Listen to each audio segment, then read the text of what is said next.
Yes, thank you. Thank you, dear friend.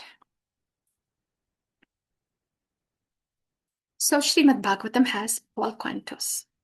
Atra sargo visargascha sthanam poshanamotaya manvantara ishanukada nirodho muktirashriya. That was the shloka this morning, right? Yeah, in morning prayers. So, 10 subject matters hai, and there are 12 cantos. Yeah. So 10 subject matters are covered in 12 cantos. Atra sargo visargascha. Sarga is primary creation. Yeah.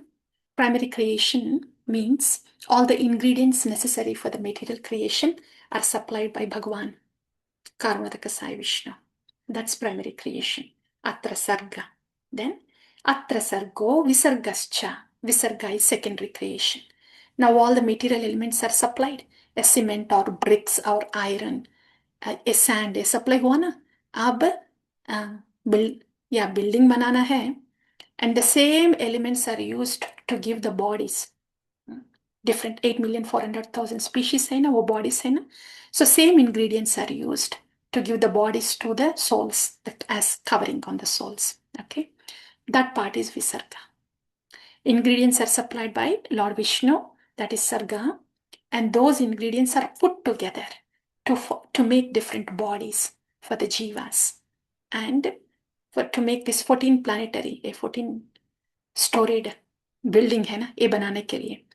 That Visarga part is done by Brahma. Okay, Atra Sargo Visargascha. The Sarga and Visarga, let's just see those topics first. Atra Sargo Visargascha Sthanam Poshanam Utayaha. Sthanam. Now that the Brahmanda is made with 14 planetary systems, and each jiva is given some kind of body. Yeah. So this jiva has to be placed somewhere in this a 14-story building. It fits in somewhere according to its desire and its fate. So that placement of the jiva in a particular place in Brahmanda is sthanam. Atra sargo visargascha sthanam. Sthanam is placement. Placement in a body, placement in a location in this Brahmanda. Sthanam poshana. Now that the jiva is placed in some planetary system in a body, now poshana has to happen, nourishment. That is poshana. Sthanam, poshanam, utaya is the inclination that comes from within the jiva. What inclination is coming? Divine or demoniac? That is utaya. That's where Prahlad Maharaj and Hiranyakashipu story, 7th canto. Sthanam, poshanam, utaya, manvantara. Manvantara is different manus, and then the ruling of different manus, description of different manus. That is manvantara. Ishanukada, the incarnations of the Lord and Bhagavan incarnation, and then Bhagavatas, the Leela between the Bhagavan and Bhagavatas, Ishanukada. Nirodha. Nirodha is destruction. 4 kinds of destructions constantly happening. Then Nirodha, Mukti. Mukti is liberation. Ashraya is shelter. And the ultimate liberation is Muktir Anyada Ropena Swarupena Vyavstiti. The ultimate liberation of the jiva is to get liberated from the subtle body. Not only that, but to be placed in a Siddha Deha, Swarupa. That is the ultimate mukti. So, Bhagavatam speaks about all these 10 subject matters. Where are they spoken? Sarga and Visarga, first 2 topics, they are in. First canto is more like an introduction kind of thing. From the 2nd canto on, the Sarga starts. 2nd and 3rd canto, Sarga. In the 3rd canto, we will, and Maitreya, Vidura, Samvada. The Visarga also starts from there. Okay, so in this way, 1st, 2nd, 3rd cantos are about Sarga and Visarga. And Sthanam, placement. Sarga continues, 3rd chapter and 4th. The planetary system, the Sthanam, all the planetary systems are described in the 5th canto, the later half of the 5th canto. That's where the Sthanam starts. Okay, Sthanam is described there. And then Poshana, 6th canto, Ajamila, how Harinam is doing the Poshana. of Ajamila, like that. 6th canto is Poshana. Sthanam, Poshanam. Utaya, 7th canto, Prahlad Maharaj, Narsingha Bhagwan. Yeah, 7th canto. 8th canto, Manvantara. And then Ishano Katha. Ramachandra, Lord Ramachandra is in 9th canto. 8th canto is Manvantara, 9th Ishano Katha, 10th is Ashraya. Lord Krishna, Ashraya, the shelter of all the topics, shelter of everything existing. That's 10th canto. 11th is Nirodha. 12th.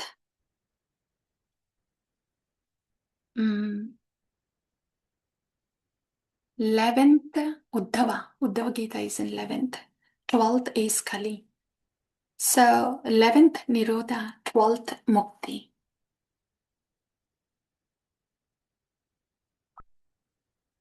Nirodha, different kinds of liberation. And then Mukti, 12th. That I have to check.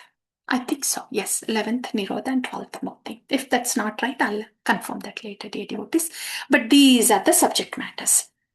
12 cantos and the subject matters. Now we are going to 3rd canto. So 3rd canto is like this. 3rd canto mein, what happens is, there is, remember Vidura was in Hastinapura and he was insulted in the Sabha. So Vidura comes out of Hastinapura. He goes on pilgrimages. Then he meets Uddhava. Then so 3rd canto is Uddhava Vidura Samvada, the first portion. And then the 2nd section is when Vidura asks Uddhava about Lord Krishna and his message. Then Uddhava says, yes, Lord Krishna did speak before he left the planet, but Vidura was also present at that time. I'm on my way to Badrikashrama. So you please go to Vidura. Yeah. Then Vidura comes to Maitreya. Vidura Maitreya Samvada, the whole Visarga. First time in Srimad Bhagavatam, Visarga is here in Vidura Maitreya Samvada.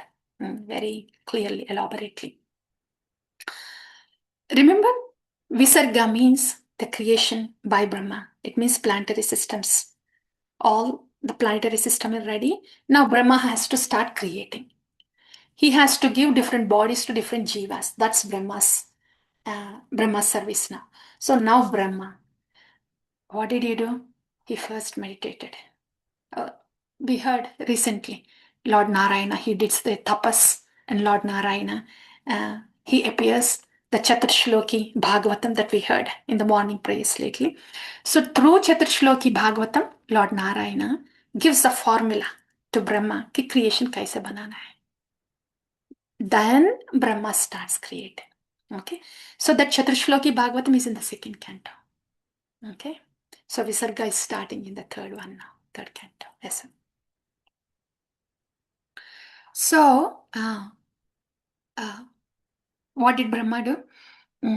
He starts his job, creation part. So he wanted to create, and then he contemplates on Bhagavan. And from that contemplation, the 4 Kumaras come out. So Brahma was fresh from the handshake of Bhagavan Narayana. So after Narayana's handshake, when Brahma's desire is to create, but he was in so much of Adhyatmika Chintana. From that contemplation came 4 Kumaras. Then Brahma says, okay, now that you have come, the 4 Kumaras, my job here is to give bodies to all these jivas. And what it means is you have to be part of that job. And what it means is you cannot just stay as 4 Kumaras. You have to get married. You have to be Prajapatis. So you can give bodies to those jivas. These 4 Kumaras says, what are you talking about? No, we just want to stay like this. We don't want to get entangled. Actually, Narada Muni also comes out. Narada Muni also comes out from the there also. It was from the mind of Brahma. Yeah, Narada Muni comes out first and then 4 Kumaras. Because when 4 Kumaras say no, then Brahma gets upset. his anger, from his anger comes Rudra. Aisa. But after that, from the body of Brahma itself, many personalities come out. One of them is Kardama Muni that we are going to hear today. From the reflection or shadow of Brahma, Kardama Muni, sage Kardama Muni comes out. Okay, like that, there are about 10 or 11 personalities that directly come from Brahma. From the thumb comes Daksha, that I remember. From the reflection or shadow of Brahma, Kardama Muni comes like that. But Swayambhu Manu, from him, the first Manu, Swayambhu Manu, he is the a designated progenitor of the whole universe, kind of thing. So Swayambhu Manu marries Shatarupa. So, and they have 3 children, 2, Uttanapada and Priyavrata, and daughter Devahuti. Now we are coming to, as a scene, coming to the to the roles in the scene. Devahuti. So third canto is about after the Brahma, after the so Maitreya, in Vidura Maitreya Samvada, all this is happening. He's explaining that, okay, now Brahma has started secondary creation, and that's when Narada came, and then after that 4 Kumaras came, and then after that Swayambhu Manu came. Swayambhu Manu came, and he wanted to start giving the bodies to the souls, start the progenitor thing, but he didn't find the earth planet. No earth planet. So he's asking Brahma, I am ready for my job, for my service, like we don't find earth. So don't re, where is earth? The earth is in Garbhodaka, in the waters of Garbhodaka, because of the Hiranyaksha. Okay, so that's when the Katha of Hiranyaksha, Hiranya, Varaha, and Hiranyaksha. That Katha comes in the 3rd canto, following Vidura Maitreya Samvada. Okay, and so the beautiful description is given there, how Hiranyaksha is killed by Lord Varaha. And so after that comes Kardama Muni Devahuti Katha. Okay, why is that coming? Because Swayambhu Manu hai na?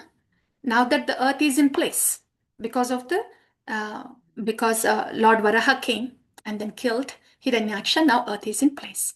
Swayambhu Manu, Shatarupa, they got married. Now they have these 3 children, Priyavrata, Uttanapada, and Devahuti. That's why after that topic comes Devahuti Kardama Muni Katha. Okay, so now I wanted to tell you the Katha,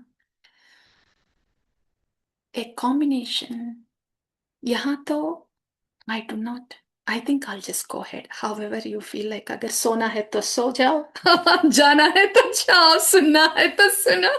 आप सब लोग क्या, whatever you feel like doing. Now we will enter into the Katha. So now Kardama Muni Devahuti. I got this ready. Tanpura also ready. Three daughters, right, Mother? Yeah. This one woman has 3 daughters. 3 children. Devahuti. Okay. Devahuti, Akuti, and one more. Devahuti is the first. Prasuti. Yes, Prasuti. Yeah. Devahuti is the older one. Akuti and Prasuti bhi hai. Their progeny, that's in the 4th canto, they will be described. Yeah. And 2 sons, Priyavrata and. You are awake. Thank you. I'm glad I said only one daughter. Yeah, because on the screen also there are some awake, and on site also somebody awake. See? This is good. Okay. Devahuti. Where is Devahuti? Please tell me. Location. Mataji, thank you, Vrindarani Mataji. You are showing the evidence proving that you are awake, alert, awake, enthusiastic. Thank you, Mataji. See, ab thoda sa, for us to say something, it will be inside, but it can only come when we see, yes, hey, you are awake. So, where is Devahuti, please? Yeah, I think this has to be a conversation, interactive one. ये कथा नहीं होगा, ऐसे नहीं होगा कथा, तो आप बोलना ही पड़ेगा. Now, so where is Devahuti? I don't think she has gone to Bindusarovar yet. Not yet. Right. So where is Devahuti? She's not married yet. So she's with Swayambhu Manu.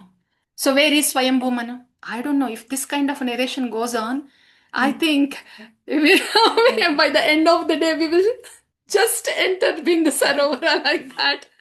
I'm trying to see what matches better with this on-site and online to keep you engaged, not fall asleep, not feel bored.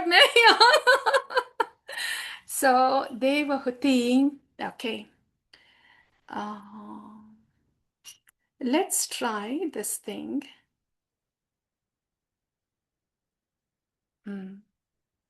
I don't know if it. I hope this will not make you fall asleep. I'm going to turn on Tanpura. I want to narrate the story. Okay. If it's a lullaby for you, you may fall asleep. Otherwise, you can start your meditation. So, Devahuti is with her parents, Swayambhu Manu and Shatarupa. So, and here in the forest, Kardama Muni is doing tapasya. Kardama Muni is a great devotee. He is born from the reflection of Brahma. Great devotee of Lord Vishnu. He is given this service to be a progenitor, to give bodies to all the souls that are lost, so they can get the body, engage in seva to Bhagavan, and then go back to the spiritual realm. So Kardama Muni is a great devotee. Because he's given the service of progenitor, in those days, everything is seen as service. Brahmacharya ashrama, grihastha ashrama, vanaprastha ashrama, sannyasa. Wherever our placement is, whatever our age is, and whatever our task or responsibility is, everything was geared towards the ultimate goal, self-realization, Bhagavan realization. So when Kardama Muni was given the order from Brahma to procreate, it means he has to marry, he has to have a wife, he has to get into Grihastha Ashrama. So, Kardama Muni, yes, he's seen that as Grihastha Ashrama as a tapasya. And he wants to do his seva in a nice way, as a seva to Bhagavan. For that, purification is needed, tapasya is needed. So, Kardama Muni, he went to the forest and he did tapasya for 10,000 years. Lord Vishnu came there on Garuda. Kardama Muni was seeing the Lord in his heart. And he knew when the Lord has actually appeared outside and was giving darshan. He opened the eyes. He saw the Lord in his heart, the very same Lord is standing on Garuda. Kardama Muni offers his prostrated obeisances, offers praise. And he says, Bhagavan, you know, some foolish people, they call you because they have material desires. These material desires, they cause entanglement. But Bhagavan, you actually take your devotees out of entanglement and you bring the devotees to you. So, dear Lord, you know why I'm praying. Why I'm praying to you. I am given this order to be a Prajapati. So, I am looking for a good wife. And that's why I was doing tapasya. But I also know that the ultimate goal is to come to you, to be in your seva, says Kardama. Then Lord Vishnu, he was so compassionate upon Kardama that Lord Vishnu, Bhagavan, from his lotus eyes, the tears started rolling down. Those tears, not just 1 or 2 drops, the Lord's heart, when it was melting for the devotees, that is coming out as tears from his eyes. Those tears formed Bindu Sarovara. Bindu Sarovara, Sarovara is lake. Bindu is tears. So this Bindu Sarovara is the lake formed by the tears, the compassionate tears of Bhagavan for Bhakta. So in this way, Bindu Sarovara is formed there. And the Lord says, I know, Kardama Muni, I know why you are doing this tapasya. I already have somebody that is very suitable for you. She is the daughter, the older daughter of Swayambhu Manu, Devakti. So the day after tomorrow, Swayambhu Manu will come here and he will give his daughter Devahuti to you in marriage. She is very much suitable for you in all aspects. So you will marry her and you will perform your service as progenitor. You will have children. And I also will come as your son. My plenary portion will enter through you into the womb of Devahuti. So I will be born as son for you. And after that, you will go to the forest, you will meditate upon me, and you will attain me, says Bhagavan. And after those words, Bhagavan goes back to Vaikuntha. It's beautifully said in Bhagavatam that Garuda flapping his wings.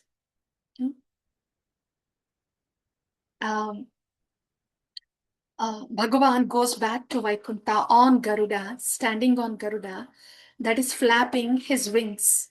And the flapping of the wings of Garuda are like the recitation of Vedic mantras.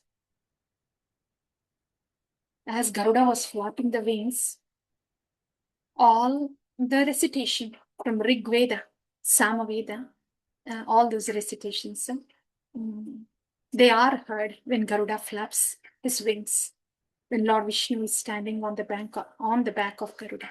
I see.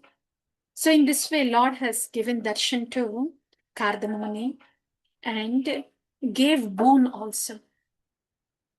3 of them. One is suitable wife. Second one is plenary portion of Bhagavan coming as son of Kardama Muni, that is Lord Kapila. And the third one is, after the children are born, Kardama Muni will continue to meditate on the Lord and then goes back to spiritual world. So these are the 3 boons Kardama Muni receives. And 2 days pass by.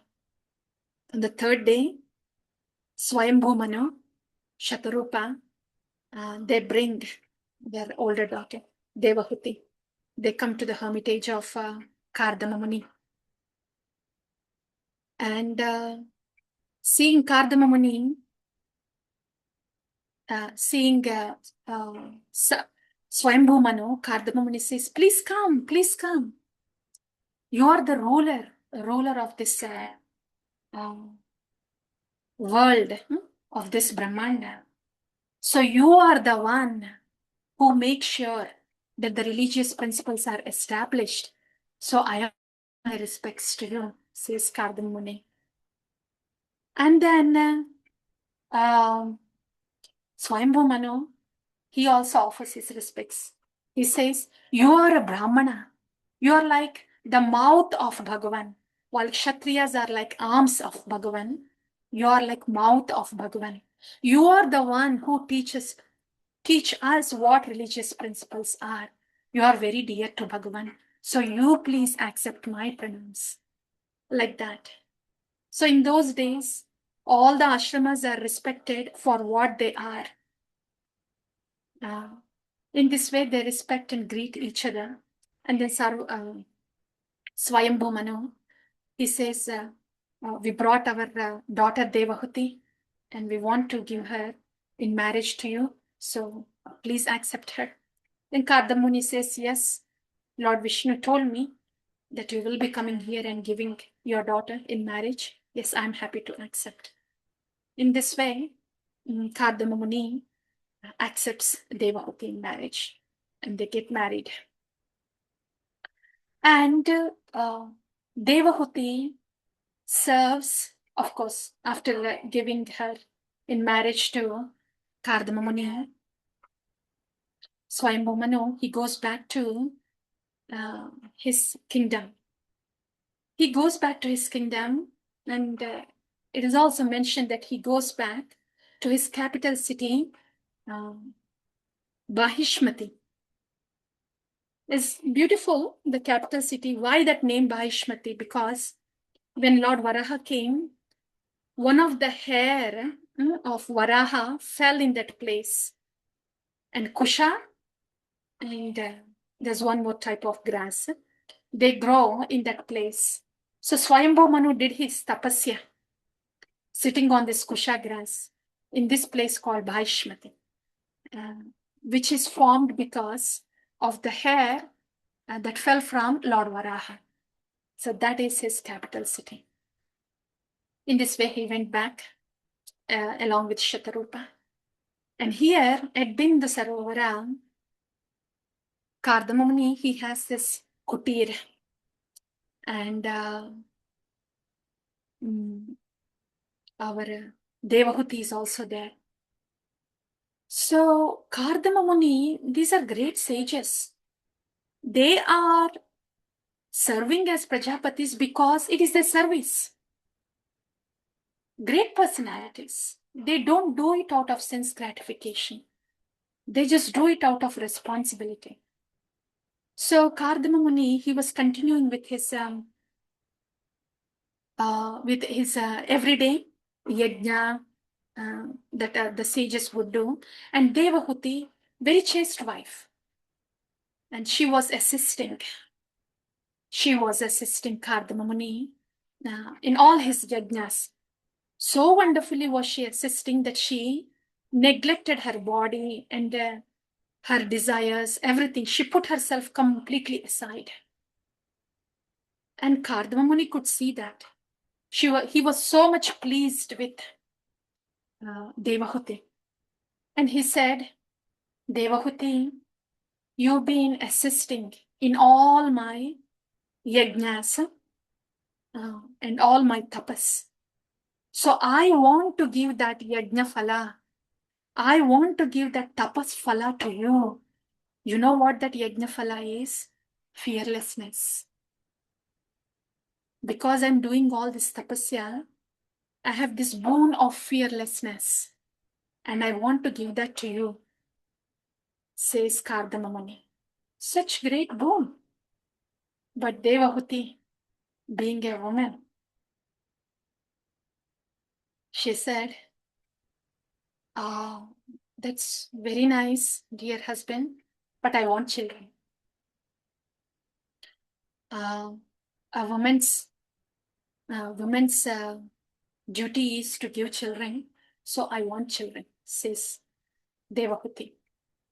Then Kardamuni thinks, okay, well, this lady doesn't know what to ask, what to take. Even if I want to give her this precious thing, fearlessness, which is yajna phala. This lady is so much caught up with having children, what to do. So Kardamuni, as a husband, and he has to fulfill the desire of wife. So Kardamuni,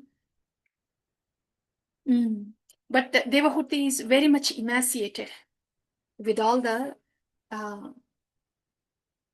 by partaking the tapasya of Kardamuni.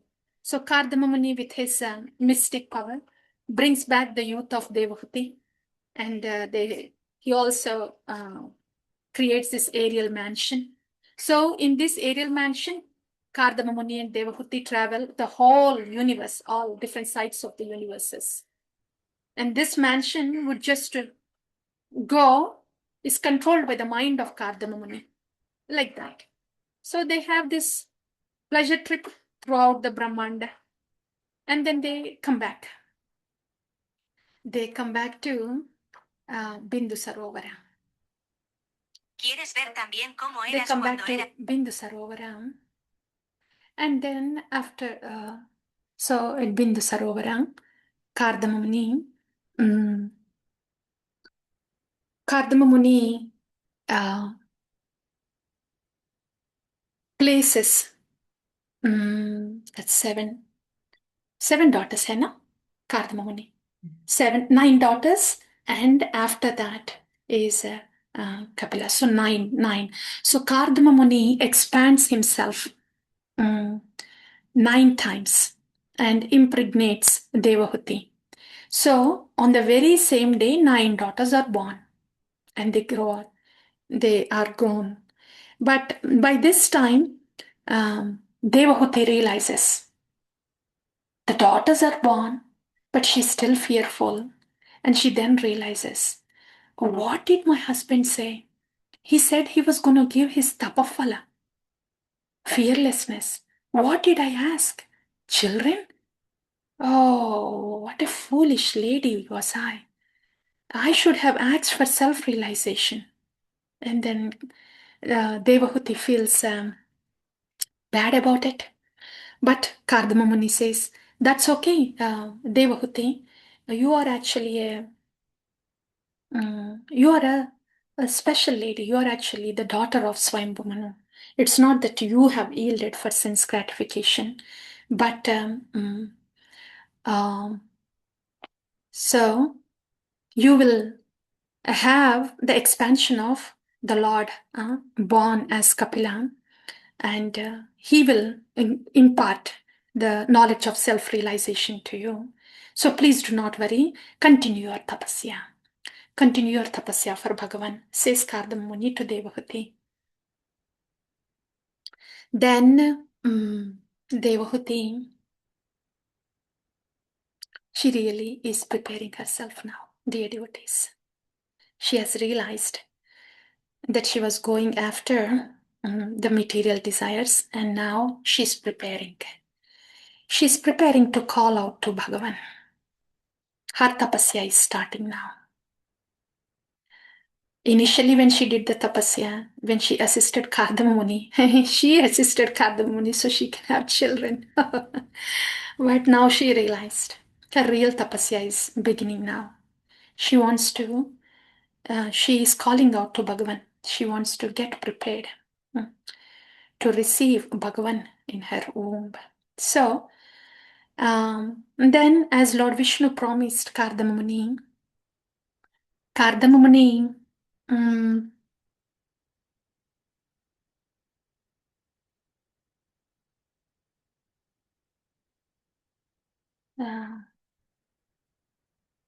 it was nice to have that. Give me just a second here, devotees. Yes, please. Thank you. Mm.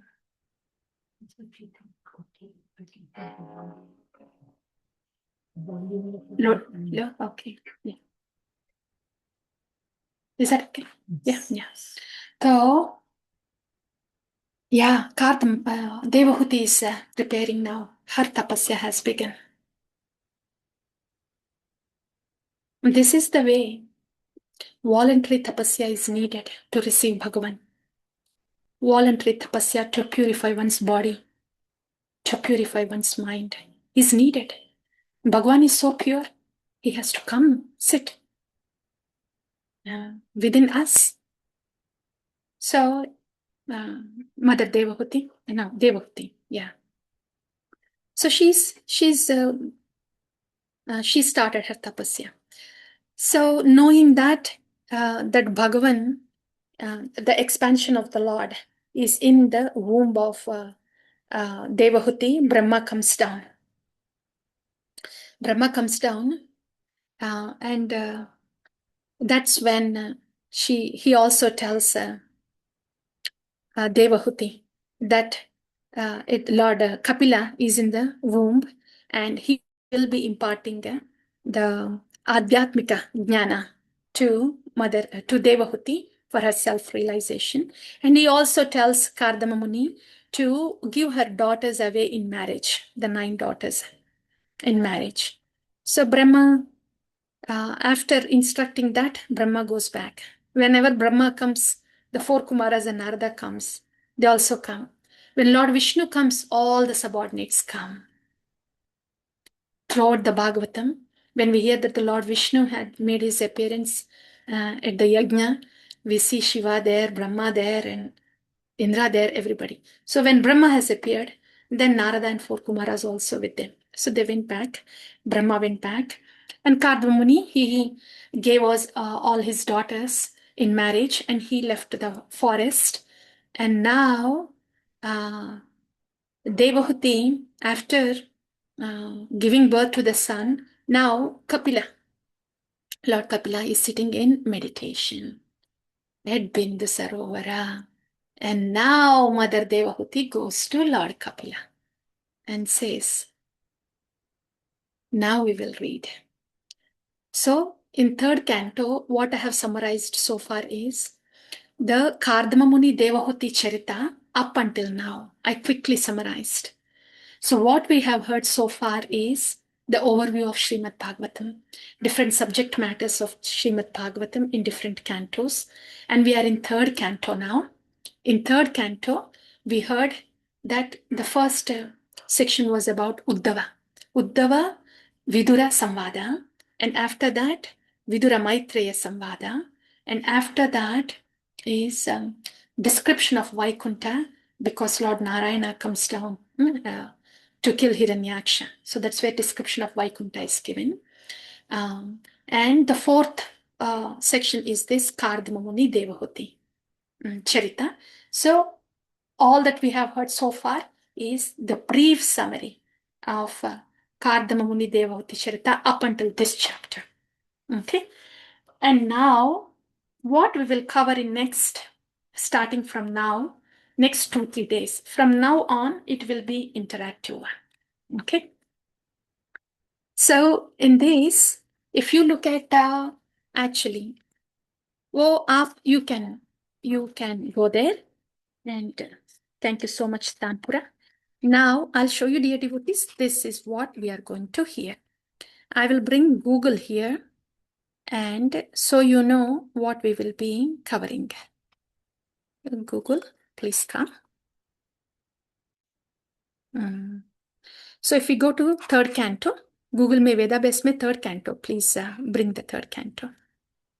The contents of 3rd canto. It will be easier for you to understand even the contents of. Yeah, I'm actually still searching. Yes, thank you. Thank you for your alertness. मैं share कर रही हूँ.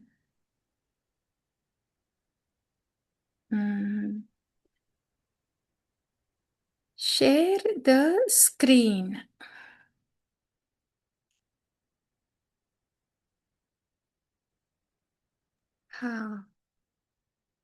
Yes, now I can share. You know, a lot of adjustment is going on within me actually since morning. कहीं drive करके कथा बोलना है और ये कथा 2 o'clock से शुरू 9 o'clock पे do I have everything I need in between and एकदम 3 घंटे पहले बैठना है I am prepared for that ये सब है ये सब प्रिपरेटरी था एंड अभी यहाँ बैठने आपके ऑस्टेरिटी देख रही हूँ वहां भी है devotees. So a lot of adjustment is happening, and in the background too, it is interesting how the mind is used to certain settings. If it was the usual Zoom, it would have just gone. Bar mein, I'm seeing that my mind is saying, hey, you are in a different place. There are devotees in front, and there are devotees here. Yes, I'm saying, that's okay, mind. We'll keep going. I feel like logging into Zoom so many times. You are also used to. I've been logging to that. The next question is, I will ask anyway, and I'll see what your response is. Shall we do this in person or Zoom? In person hoga. Even if nobody is there, the host will be there. The host and I. ठीक है? Bhagavatam. Yes. Okay. And whoever wants to go on Zoom is fine, but in person we'll continue. So that wasn't really a choice, sorry. It will be a tapasya, but ऐसा होना है at least once. होना है. So, yeah. So I will bring in Veda base.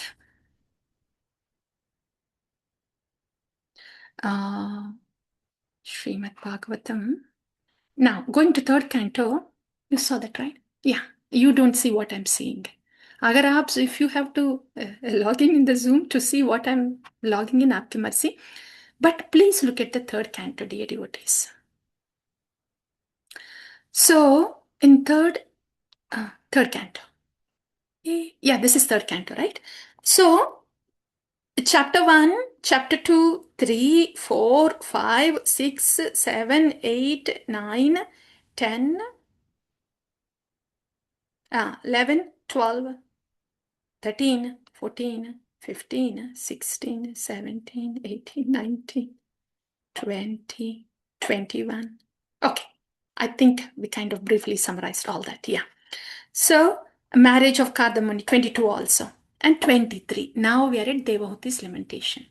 So, 23 and 24 also, we have discussed. Now, when Mother Devahuti comes and asks Lord Kapila starts speaking from 25th. Okay, na? So, 25, please hear. 25 is about Lord Kapila speaking. He starts to speak about Adhyatma Yoga. Adhyatma Yoga means the yoga of the soul. That is done in 3 ways. Bhakti, Jnana and Ashtanga Yoga. Okay. Adhyatma Jnana is by Bhakti, Jnana and Yoga. Here in 25th chapter, today we will hear. This is what we are going to hear today. The 25th one we will read. But I'm giving this preview ahead of time. So you will know what to expect. And you will be able to relate to the content as we speak. That's why I'm giving ahead of time. So 25th is Lord Kapila starting to speak with Mother Devahuti about Bhakti, Jnana and Yoga. Here he's speaking about Raga Bhakti. That's in 25th chapter. 26th is about Jnana or Sankhya. 26th chapter. Fundamental principles of material nature. It means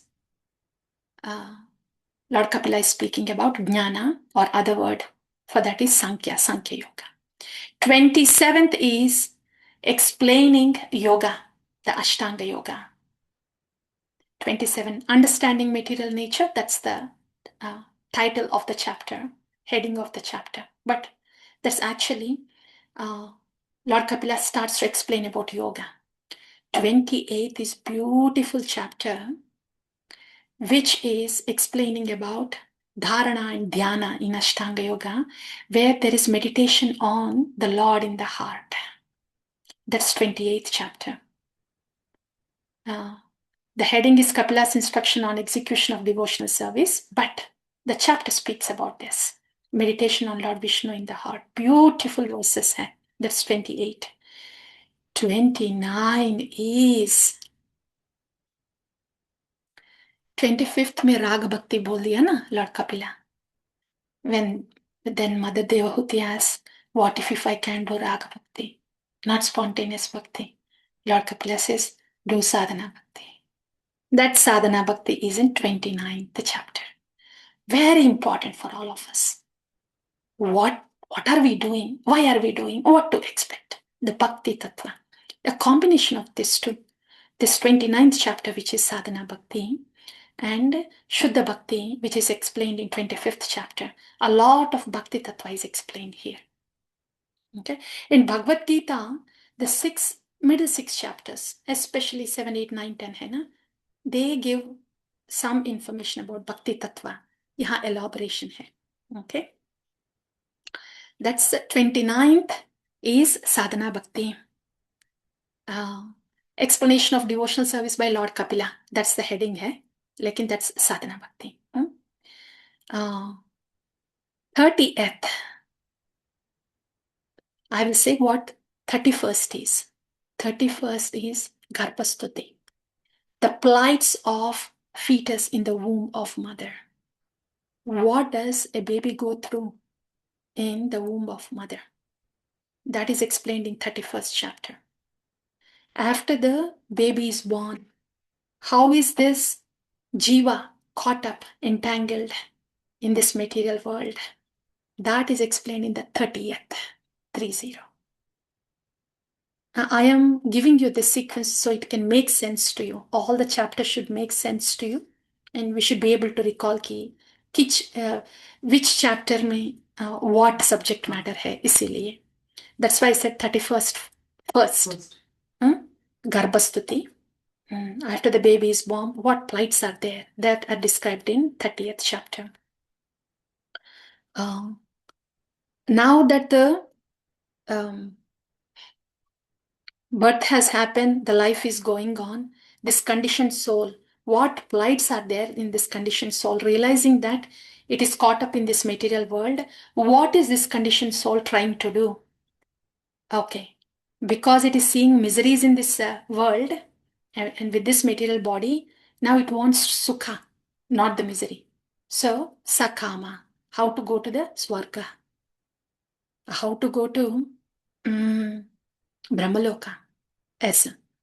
And if more fortunate, how to do Nishkama Karma Yoga, get liberated. How? Then Jnana Yoga, or Ashtanga Yoga, or Bhakti. Kya karna hai? A conditioned soul is thinking. Itna miserable hai this world. So do I just get some sukha? Go to different planets up there? Or get liberated? Or merge in the Brahman? Or go to the spiritual realm? Ye sab 32 mein hai. 32.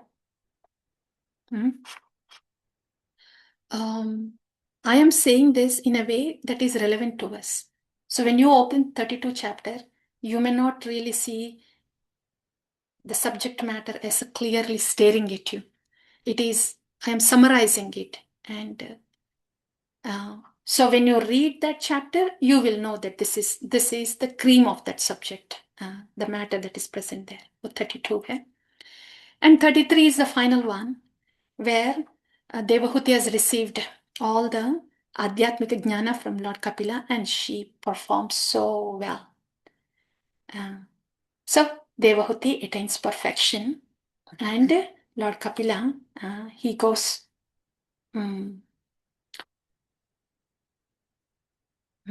he leaves Bindu Sarovara to go to different pilgrimages. That's the final chapter, 33. Okay, so now we know, dear devotees, We are very familiar with this third canto now, especially with each chapter in this Kardama Muni Devahuti Charita. Each chapter, if you have paid attention, each chapter को एक ही word होगा to identify क्या subject matter, which subject matter is described in that chapter. And we also heard about how each of those chapters are related to each other. Like that. So what we will do is now we will take turns and we will go to 31st because we are starting from the very beginning. हमारी हालत क्या था when we were in the womb? What did we tell Bhagavan when we were in the womb? And what are our plights now? So we will read, take turns and read only the translations. 31 and 30th. These two.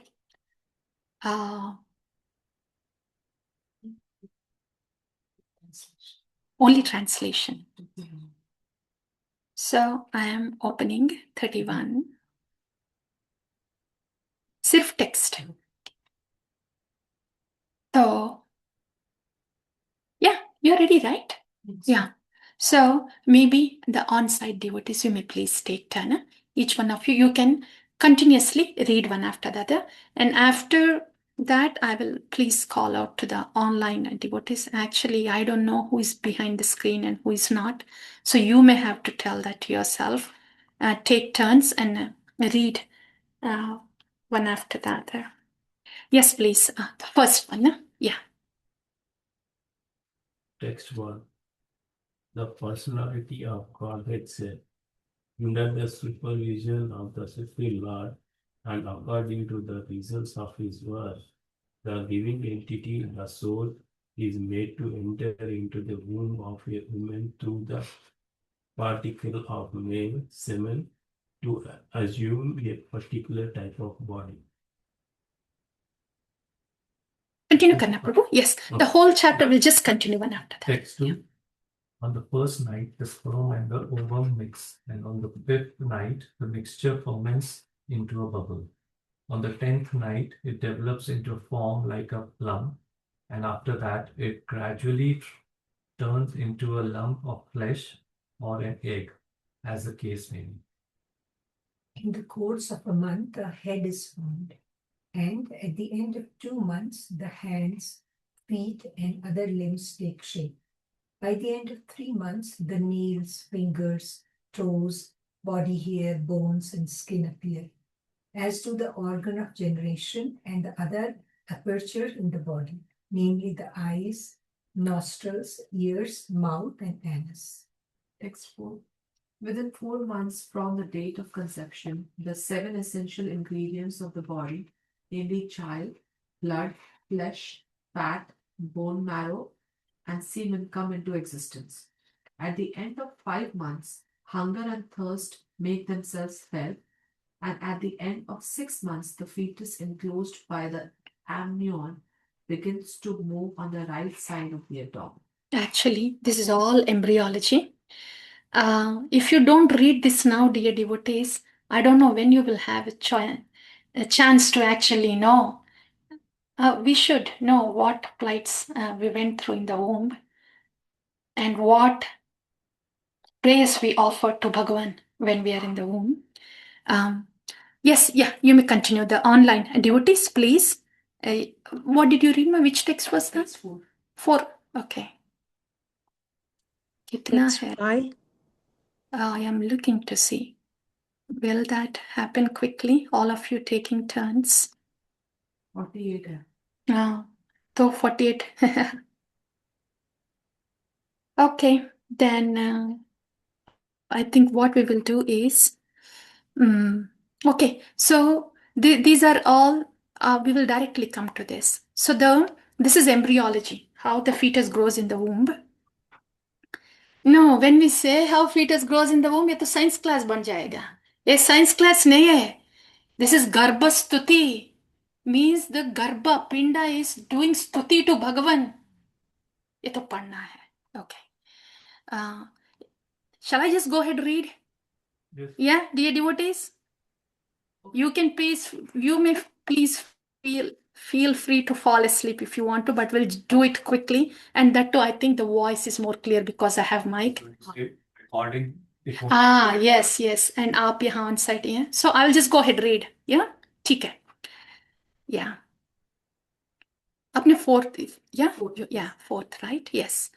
So we are hearing about what happened to us in the womb of mother, deriving its nutrition from the food and drink taken by the mother. The fetus grows and remains in that abominable residence of stools and urine, which is the breeding place of all kinds of worms. Bitten again and again all over the body by the hungry worms in the abdomen itself, the child suffers terrible agony because of his tenderness. He thus becomes unconscious moment after moment because of the terrible condition. Owing to the mother's eating bitter, pungent foodstuffs or food which is too salty or too sour, the body of the child incessantly suffers pains which are almost intolerable. Placed within the amnion and covered outside by the intestines, the child remains lying on one side of the abdomen, his head turned towards his belly and his back and neck arched like a bow. Very uncomfortable situation. No room to move, bitten by the worms, surrounded by stool and urine. The child thus remains just like a bird in a cage, without freedom of movement. At that time, if the child is fortunate, he can remember all the troubles of his past 100 births. And he grieves wretchedly. What is the possibility of peace of mind in that condition? Thus endowed with the development of consciousness, from the 7th month after his conception, the child is tossed downward by the airs that press the embryo during the weeks preceding delivery. Like the worms born of the same filthy abdominal cavity, he cannot remain in one place. The living entity,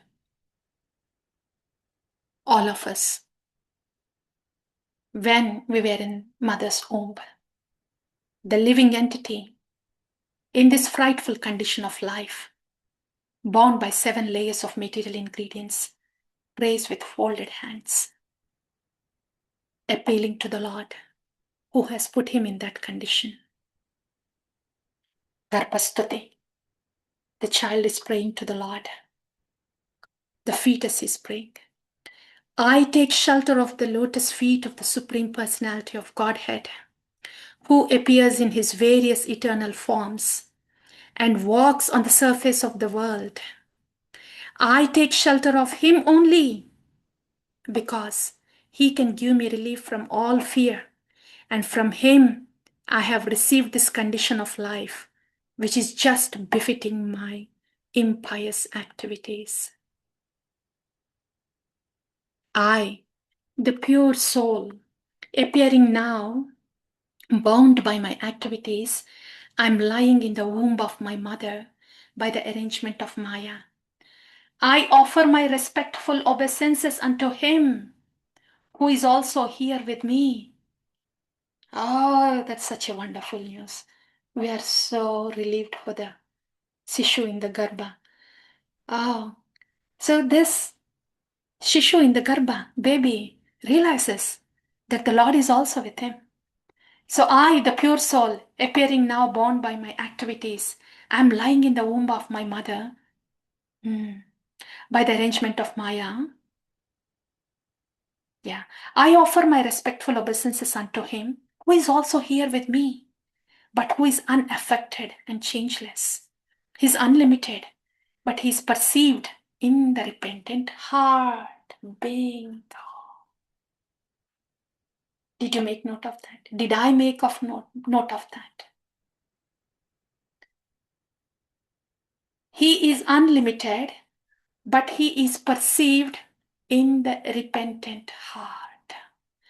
How can I have bhakti without a repentant heart?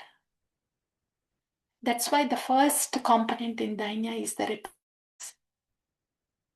Okay. So, to him, I offer my respectful obeisances. I am separated from the Supreme Lord because of my being in this material body, which is made of 5 elements, and therefore my qualities and senses are being misused, although I am essentially spiritual. Because the Supreme Personality of Godhead is transcendental to material nature and the living entities, because he is devoid of such a material body, and because he is always glorious in spiritual qualities, I offer my obeisances unto him. The human soul further prays. The living entity is put under the influence of material nature and continues a hard struggle for existence on the path of repeated birth and death. This conditioned life is due to his forgetfulness of his relationship with the Supreme Personality of Godhead. Therefore, without the Lord's mercy, how can he again engage in transcendental loving service of the Lord? So, dear devotees, if we are put in bhakti now, since we are put in bhakti now, and we are being engaged in the seva of the Lord, the mercy, it's because of the mercy. No one other than the Supreme Personality of Godhead, as the localized Paramatma, the partial representation of the Lord, is directing all inanimate and animate objects. He is present in the 3 phases of time, past, present, and future. Therefore, the conditioned soul is engaged in different activities by his direction, and in order to get free from the 3-fold miseries of this conditioned life, we have to surrender unto him only. So, the baby in the womb praying like this. As soon a prayer ho gaya, now it's time for the baby to come out into this world. External world. In the womb also world of modes hai. External world. So now Garbhasthuti ended here. The baby has offered all the prayers, then fallen into a pool of blood, stool, and urine within the abdomen of his mother, his own body scorched by the mother's gastric fire, the embodied soul, anxious to get out, counts his months and prays, "O my Lord, when shall I, a wretched soul, be released from this confinement? My dear Lord, by your causeless mercy, I am awakened to consciousness. Although I am only 10 months old, for this although I'm only 10 months old. For this causeless mercy of the Supreme Personality of Godhead, the friend of all fallen souls, there is no way to express my gratitude but to pray with folded hands." It's interesting and it's very beautiful that the baby inside the womb, despite its sufferings, it is realizing my present condition is because of my past activities. And Bhagavan is actually with me now, Paramatma. And I'm praying to you, Paramatma. And I am surrendering unto you. So, except this is very wonderful that the only fortunate souls get to do this actually in the womb. Because in that miserable condition, when the baby is falling unconscious again and again, क्या prayers आएगा, क्या repentance आएगा, और I will surrender to you, my Lord, ये कैसे होगा? That's why not all the fetus are this fortunate. This is a fortunate fetus. ये sage बन गया. This is a sage speaking in the womb. He's saying, I have to surrender only to the Supreme Personality of Godhead. This is actually, the fetus is in a better place now. In terms of consciousness, it has realized. लेकिन क्या होगा अब foetus बाहर आने के बाद वो देख लेंगे.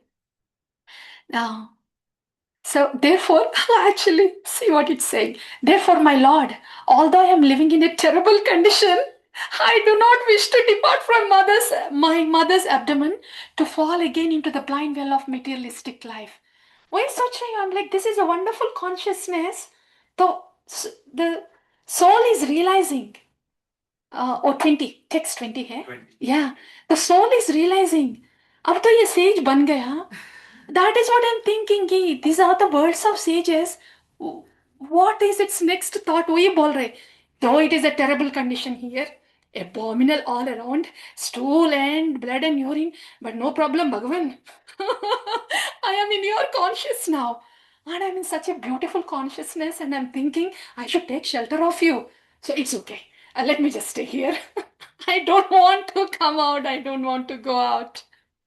Your external energy called Devamaya at once captures the newly born child and immediately false identification, which is the beginning of the cycle of continual birth and death, begins. 21. Therefore, without being agitated anymore, I shall deliver myself from the darkness of nations with the help of my friend, clear consciousness. Simply by keeping the lotus feet of Lord Vishnu in my mind, I shall be saved from entering into the wombs of many mothers for repeated birth and death. ये तो sage है womb में, but what happened? The 10-month-old living entity has these desires even while in the womb. तो इतना अच्छा है. It says, okay, I want to simply keep the lotus feet of Lord Vishnu in my mind. That was the determination of Bachara, the fetus inside. And then, after 10 months, but while he thus extols the Lord, the wind that helps parturition propels him forth with his face turned down so that he may be born.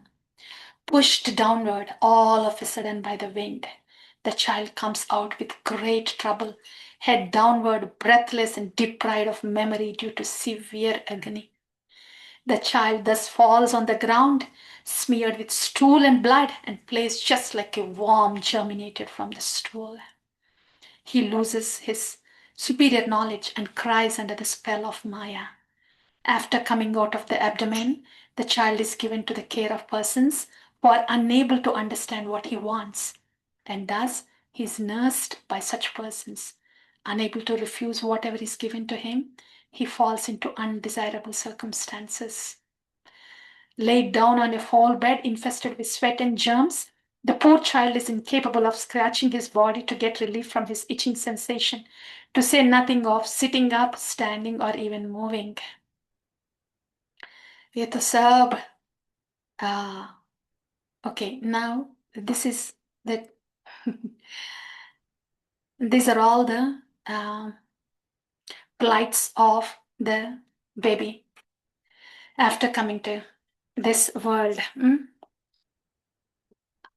Now that we just read, Srila Bhaktivinoda Thakur sings the bhajan.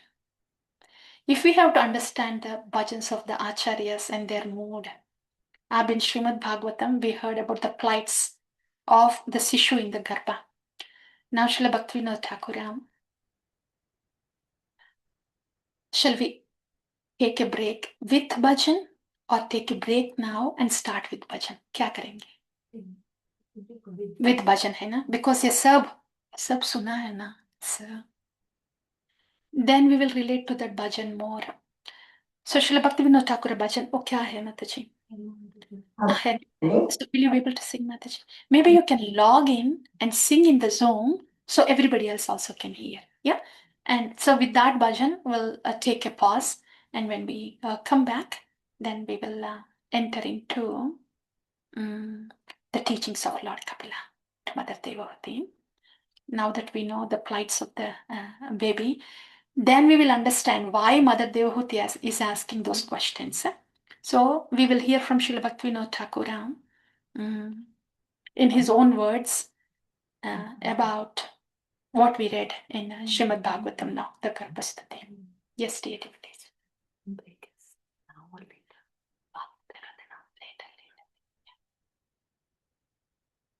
आपने login किया ना Zoom में? Yeah, you can. Yes. The bhajan is Bhuliya Tumhari. Yes, please. Yeah, please go ahead.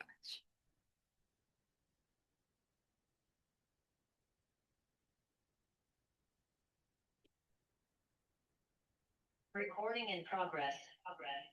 Cool. बड़े ने बंद कर दिया अपने आप.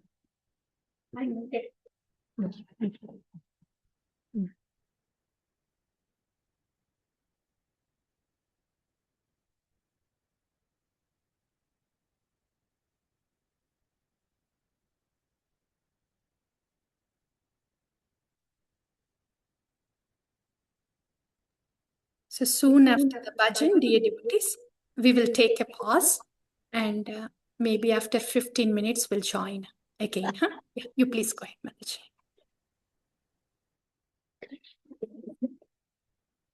William Umar. Can ask Mataji. Mataji, Can you see my screen?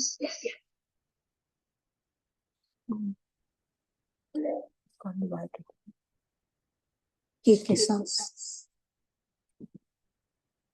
भूलिया तुम्हारी. Mataji, आप mute. म्यूट कर. No, sorry, your volume. Volume. I'll just turn it down. Huh? Up. भूलिया तुम्हारी संसारी आशिया पे नाना विध व्यथा. भूलिया तुम्हारी संसारी आशिया पे नाना विध व्यथा. তোমার চরণে আসিয়া আমি বলিব দুঃখের কথা. তোমার চরণে আসিয়া আমি বলিব দুঃখের কথা. Should I read translation after each verse? Translation. I forsook you, O Lord, and came to this world of pain and sorrow. Now I submit my tale of woe at your lotus feet. Janani jathare chilama jokhona bishama bandhana pashi. Janani jathare chilama jokhona bishama bandhana pashi. একবার প্রভু দেখা দিয়া মোরে वांछिले दीन दासी. एक बार प्रभु दिखा दिया मोरे वांछिले दीन दासी. While still in the unbearable fetters of my mother's womb, I saw you before me. You revealed yourself, but briefly, and then abandoned this poor servant of yours.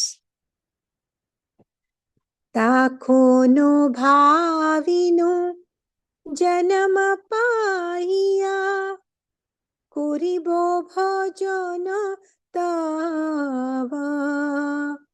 Takhono bhavino janama pahiya করিব ভজন তবা. জনম হইল পড়ি মায়া জালে না হইল জ্ঞান lava. জনম হইল পড়ি মায়া জালে না হইল জ্ঞান lava. At that moment, I swore to worship you after taking birth. But birth came, and with it, the network of worldly illusion which robbed me of all good sense. আদরেরে ছেলে স্বজনেরা কোলে হাসিয়া কাটানো কাল. আদরেরে ছেলে স্বজনেরা কোলে হাসিয়া কাটালো কালা জনক জননী স্নেহেতে ভুলিয়া সংসার লাগিল ভালো জনক জননী স্নেহেতে ভুলিয়া সংসার লাগিল ভালো As a fondled son in the lap of relatives, I passed my time smiling and laughing. My parents' affection helped me to forget the pangs of birth, and I thought the world was very nice. Krame dina dina balak hoiya Bhelinu balaka saha Krame dina dina balaka hoiya Bhelinu balaka saha আর কিছু দিনে জ্ঞান উপাজিল পাঠ পড়ি আহারা আর কিছু দিনে জ্ঞান উপাজিল পাঠ পড়ি আহারা Day by day, I grew and soon began playing with other boys. Shortly, my powers of understanding emerged. I read and studied my lessons incessantly. Vidyar gaurave bhrami deshe deshe dhana uparjana kori Vidyar gaurave bhrami deshe deshe dhana uparjana kori swajana palana kori kamane ভুলিনু তোমারে হারি স্বজন করি কামনে ভুলিনু তোমারে হারি Traveling from place to place, proud of my education, I grew wealthy and maintained my family with undivided attention. O Lord Hari, I forgot you. Bardakye kono bhakti vinoda kandiya katara ati Bardakye kono bhakti vinoda kandiya katara ati না ভজিয়া তোরে দিন ব্রথা গেল এখনো কি হবে গতি না ভজিয়া তোরে দিন ব্রথা গেল এখনো কি হবে গতি Now in old age, Bhakti Vinoda is sad. He weeps, I failed to worship you, O Lord, and instead passed my life in vain. What will be my fate now? I will read the whole translation together one time. I forsook you, O Lord, and came to this world of pain and sorrow. Now I submit my tale of woe at your lotus feet. While still in the unbearable fetters of my mother's womb, I saw you before me. You revealed yourself, but briefly, and then abandoned this poor servant of yours. At that moment, I swore to worship you after taking birth, But birth came, and with it, the network of worldly illusion which robbed me of all good sense. As a fondled son in the lap of relatives, I passed my time smiling and laughing. My parents' affection helped me to forget the pangs of birth, and I thought the world was very nice. Day by day, I grew and soon began playing with other boys. Shortly, my powers of understanding emerged. I read and studied my lessons incessantly, traveling from place to place, proud of my education. I grew wealthy and maintained my family with undivided attention. O Lord Hari, I forgot you. Now in old age, Bhakti Vinoda is sad. He weeps. I fail to worship you. O Lord, and instead pass my time in vain. What will be my fate now?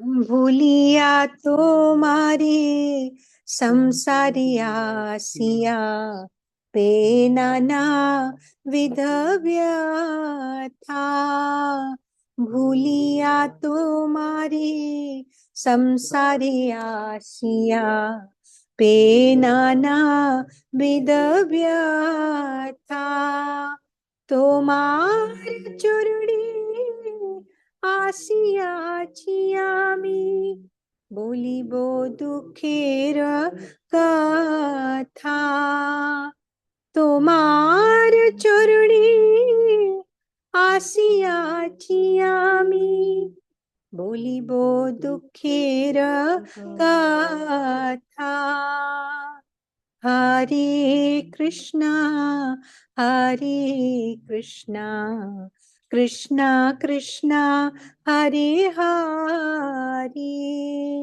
Hare Rama, Hare Rama, Rama Rama, Hare Hare, Hare Krishna, Hare Krishna, Krishna Krishna, Hare Hare, Hare Rama, Hare Rama, Rama Rama, Hare Hare, Hare Krishna, Hare Krishna, Krishna Krishna, Hare Hare, Hare Rama, Hare Rama, Rama Rama, Hare Hare,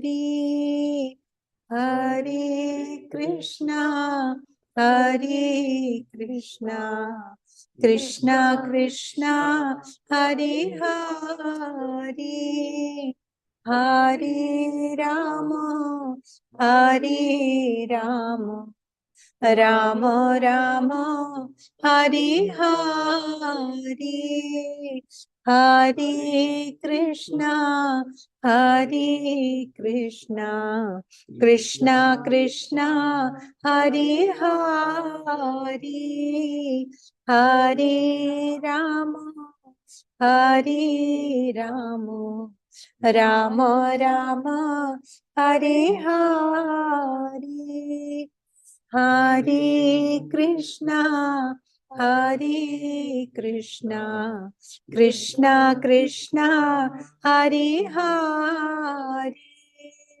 Hare Rama, Hare Rama, Rama Rama, Hare Hare, Hare Krishna, Hare Krishna, Krishna Krishna, Hare Hare, Hare Rama, Hare Rama, Rama Rama, Hare Hare, Hare Krishna, Hare Krishna, Krishna Krishna, Hare Hare, Hare Rama, Hare Rama, Rama Rama, Hare Hare, Hare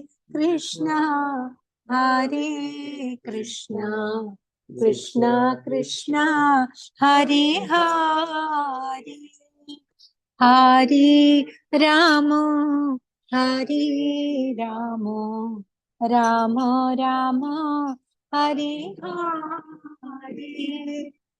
Hare Krishna, Hare Krishna, Krishna Krishna, Hare Hare, Hare Rama, Hare Rama, Rama Rama, Hare Hare, Hare Krishna, Hare Krishna, Krishna Krishna, Hare Hare, Hare Rama, Hare Rama, Rama Rama, Hare Hare.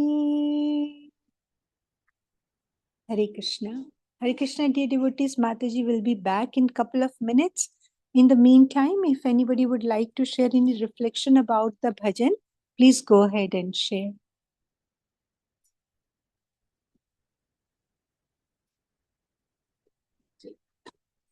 Mataji has a reflection. I heard it for the first time. Okay. Yeah. So we have Deepshika Mataji here, and she has something to share. Hare Krishna. So, Mataji, I heard the bhajan for the first time, and the translation was like the story of our life. It was exactly what we go through and how we end up, living our life just busy with, one after the other, and thinking that, we are, highs and lows are a part of that life, right? We don't actually realize that what is the real purpose, like, we are so busy and we think that, okay, this is what it is. So such a beautiful bhajan, Mataji. It was beautiful. Thank you, Mataji. बिल्कुल मतलब मैंने तो सोचा ही नहीं था कि एक भजन में भी होगा like that way. Thank you, Mataji.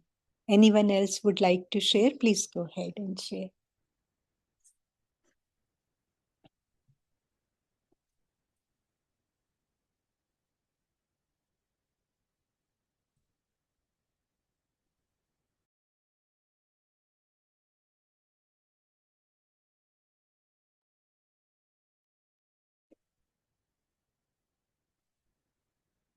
If not, then we will chant for some time till Mataji return. It will take a couple more minutes. Yeah. Hare Krishna. Okay. Hare Krishna, Hare Krishna, Krishna Krishna, Hare Hare, Hare Rama, Hare Rama, Rama Rama, Hare Hare, Hare Krishna, Hare Krishna, Krishna Krishna, Hare Hare, Hare Rama, Hare Rama, Rama Rama, Hare Hare, Hare Krishna, Hare Krishna, Krishna Krishna, Hare Hare, Hare Rama, Hare Rama, Rama Rama, Hare Hare, Hare Krishna, Hare Krishna, Krishna Krishna, Hare Hare, Hare Rama, Hare Rama, Rama Rama, Hare Hare, Hare Krishna. Krishna Krishna Hare Hare Hare Rama Rama Rama Hare Hare Hare Krishna, Krishna Krishna, Hare Hare, Hare Rama, Rama Rama, Hare Hare, Hare Krishna Hare Krishna Krishna Krishna Hare Hare Rama Rama Rama Hare Hare Hare Krishna, Krishna Krishna, Hare Hare, Hare Rama, Rama Rama, Hare Hare, Hare Krishna Hare Krishna, Krishna Krishna, Hare Hare Rama, Rama Rama Rama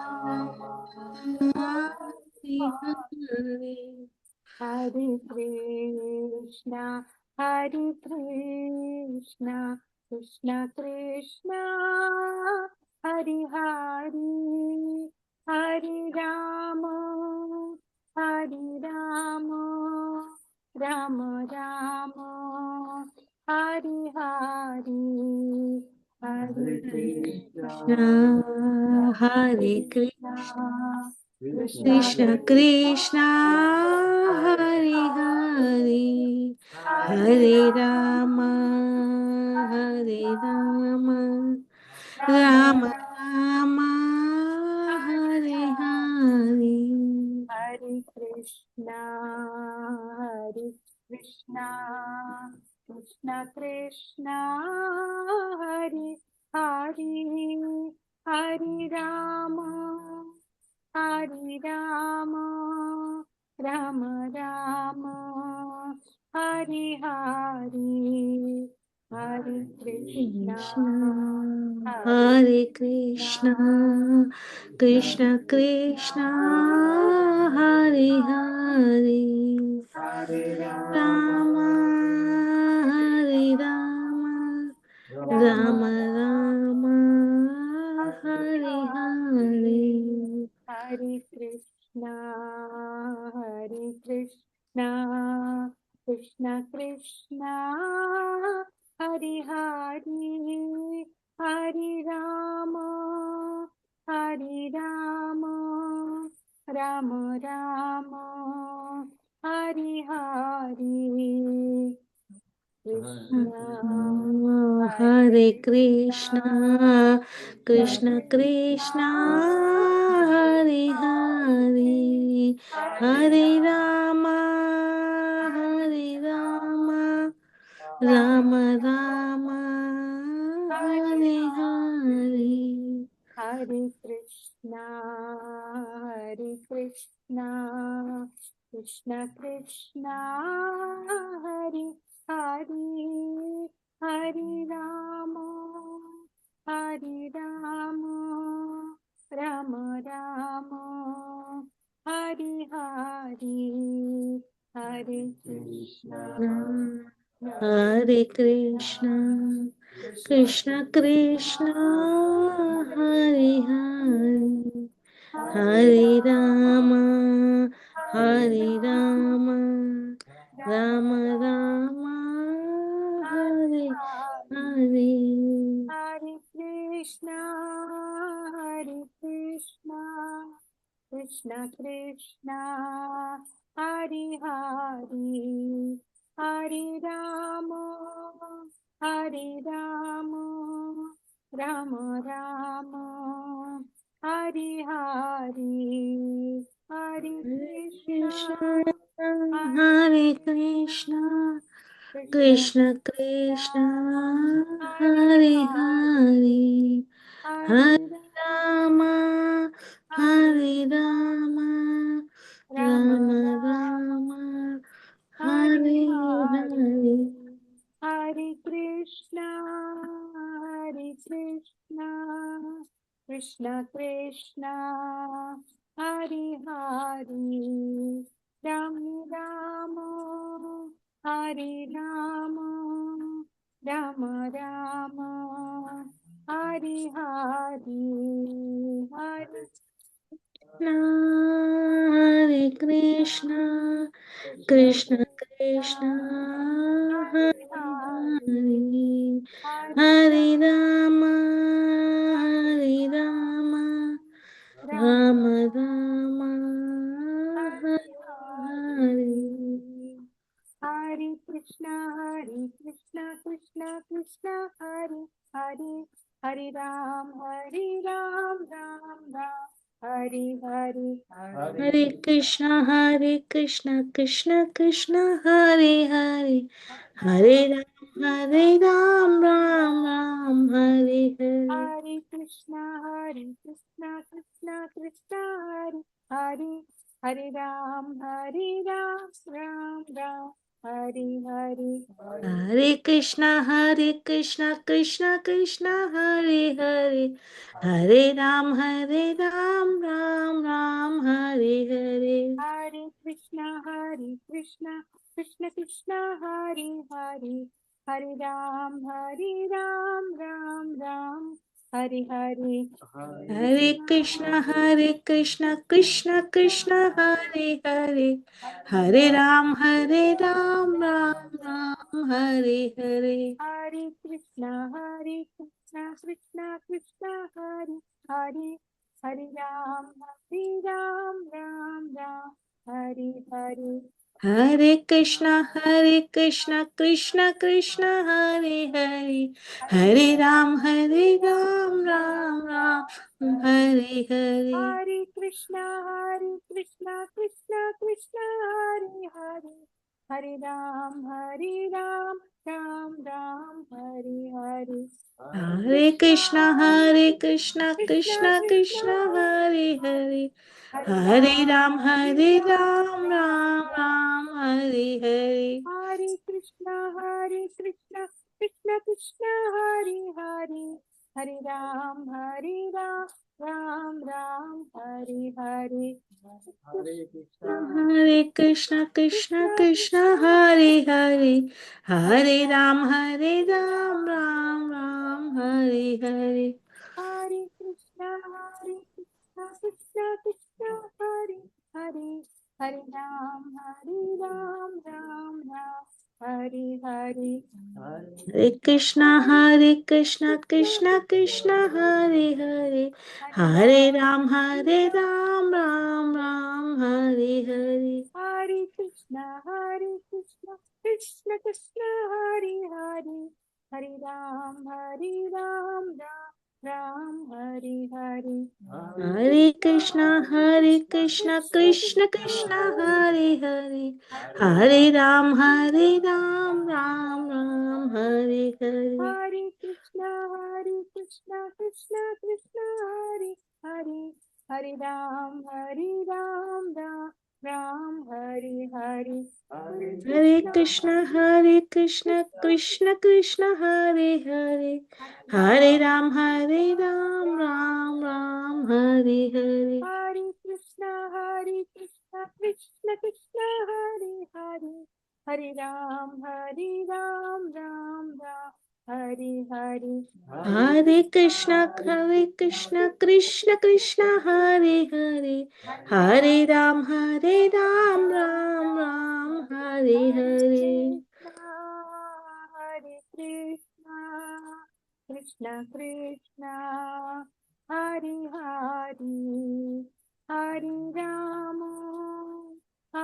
Rama, Rama Rama, Hare Hare, Hare Krishna, Hare Krishna, Krishna Krishna, Hare Hare.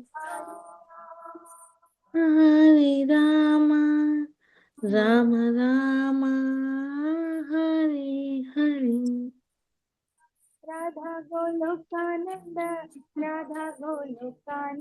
Shri Radhe, Jaya Radha Golokananda, Radha Radha Golokananda, Shri Radhe. Jaya Radhe, Jaya Radhe, Jaya Radhe, Jaya Shri Radhe, Jaya Radhe, Jaya Radhe, Radhe, Jaya Radhe, Radhe, Jaya Shri Radhe, Jaya Radhe. Gauranitai, Gauranitai, Jaya Gauranitai, Jaya Jaya Gauranitai, Gauranitai, Gauranitai, Jaya Srimad. Nitai Gaura Hari Bol, Hari Bol, Hari Bol, Nitai Gaura Hari Bol, Nitai Jai Gaura Gaura Hari Bol, Hari Bol, Hari Bol, Nitai Gaura Hari Bol. Jaya Prabhupada, Prabhupada, Prabhupada, Jaya Jaya Prabhupada, Jaya Jaya Jaya Prabhupada, Prabhupada, Prabhupada, Jaya Jaya Jaya Prabhupada. Jaya Jaya Gurudev, Gurudev, Gurudev, Jaya Jaya Gurudev, Jaya Jaya Gurudev, Gurudev, Jaya Gurudev, Jaya Jaya Jaya Gurudev. Gaur Premanande, Hari Hari Bol.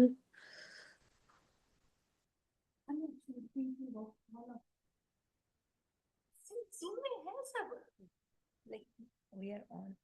You can see.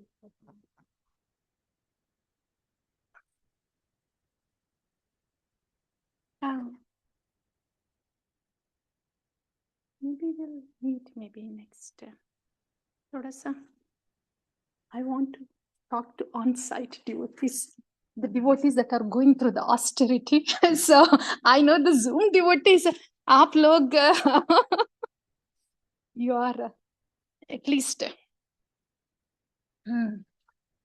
dear devotees. How are you all doing? आप लोग please stretch करना और जो कुछ भी है please move around. आप लोग को देख के मुझे ऐसे हो रहा है कि I'm thinking now. I want to have a little conversation with the austere on-site devotees here, but we'll take a little break, dear devotees. A pause, and we'll get back again maybe in it's dinner time now, eh? Okay, maybe in next 20 minutes. Yeah, we'll get back to you in 20 minutes, and so we'll post in the group also. Okay, sounds okay, dear devotees? All the online devotees. Sure, Mataji. Am I? Is okay? Yes, Mataji. I don't hear any. You're muted, Mataji. Okay, you stay there. You don't get up. Yeah. Sounds Now good, Mataji. Sounds good. Thank you. I think I lowered the volume on my side. Sounds good. So we'll see you in about 15-20 minutes. We'll Sure. post them. Actually, maybe before we log off, want to hear from you. Is Zoom okay? Are you able to focus better? Are you able to? Yes, Mataji. Yeah. Yes, it's working well. Zoom is okay? Working Yes, well? perfect. Yeah. Actually, as I'm asking, I'm thinking, what kind of question am I asking? Every week तो वही कर रहे हैं ना हम. ठीक है. So we'll get back to you soon. Right. Thank you, ma'am. Sure. Right. Thank you. Hare Krishna. Hari. All of you did.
Krishna से तुम्हारा कृष्ण दीपे पारो तुम्हारा शक्ति आचे कृष्ण से तुम्हारा कृष्ण दीपे पारो तुम्हारा शक्ति आचे आमी तो कंगाला कृष्णा कृष्णा बोली दाई तव पाचे पाचे आमी तो कंगाला कृष्णा कृष्णा बोली दाई तव पाचे पाचे आमी तो कंगाला कृष्णा कृष्णा बोली दाई तव पाचे पाचे आमी तो कंगाला कृष्णा कृष्णा बोली दाई तव पाचे पाचे ओ हे वैष्णव ठाकुरा दया सागरा हे दासे कर्णपुरी ओ हे वैष्णव ठाकुरा दया सागरा हे दासे कर्णपुरी हरे Krishna Krishna Krishna Hare Hare Hare Ram Ram Ram Hare Hare Hare Krishna Krishna Krishna Hare Hare Hare Ram Ram Ram Hare Hare Hare Krishna Krishna Krishna Hare Hare Hare Ram Ram Ram Hare Hare Hare Krishna Krishna Krishna Hare Hare Hare Ram Ram Ram Hare Hare Hare Krishna Krishna Krishna Hare Hare Hare Ram Ram Ram Hare Hare Hare Krishna Krishna Krishna Hare Hare Hare Ram Ram Ram Hare Hare Please continue for some time. Prabhu, please.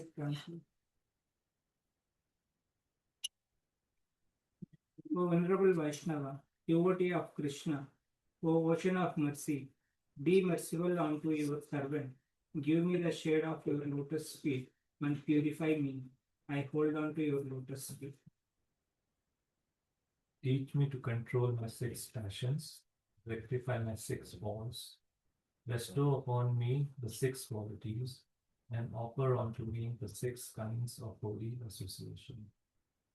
I do not find the strength to carry not alone but sanctify of the holy name of Christ.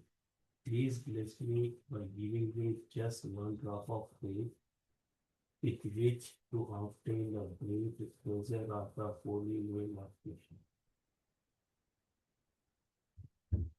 Krishna. Krishna is yours. You have the power to give him to me. I am simply running behind you, shouting, Krishna, Krishna. Good remarks and explanation. The six passions are those pertaining to words, the mind, anger, and the tongue, the stomach, and the genitals. Six faults are overeating, attachment to material things, inability to follow regulated principles, sense gratification, useless idle talk, and impure habits. The six positive qualities are enthusiasm in practicing devotional service, firm faith in devotional processes, a strong desire to attain fame of bhakti, a favorable service attitude, avoidance of non-devotees, and appreciation of the company of devotees. The 6 methods of association are to go to an assembly of devotees, to invite devotees into one's home, to discuss and hear devotional topics, to take the Mahaprasad of devotees, and to offer Mahaprasad to devotees.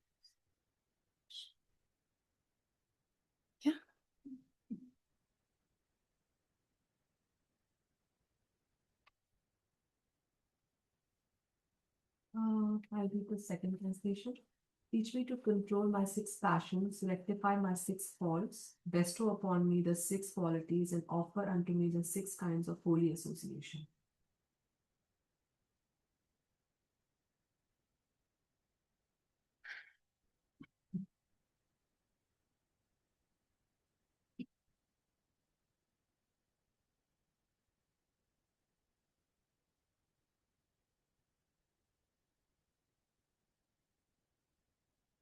आप लोग, since you are not able to see the slides here, you can log in Zoom, so at least you can see the slides.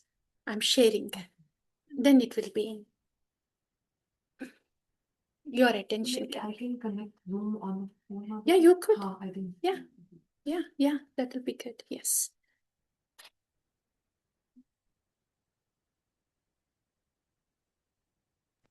Recording in progress.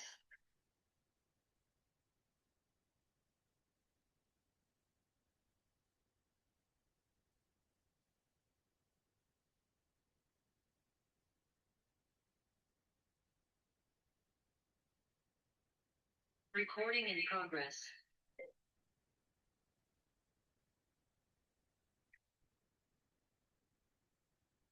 Recording in progress. Everybody is recording. Just get that message, Mataji. Okay, so that happens from your end. Yeah, when we get the message like this Recording session in is being. Okay. Now I remember. Okay. Ah. नहीं मिल गया अब मैं collect करूं कि सब में phone दे रहा मैंने कर दिया बात सबको अच्छा देंगे सोचने का नहीं, प्लीज करिए.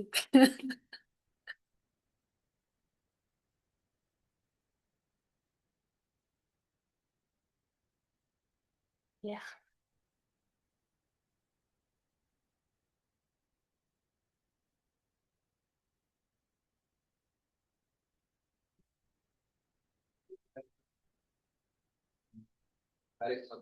Hari Prabhu.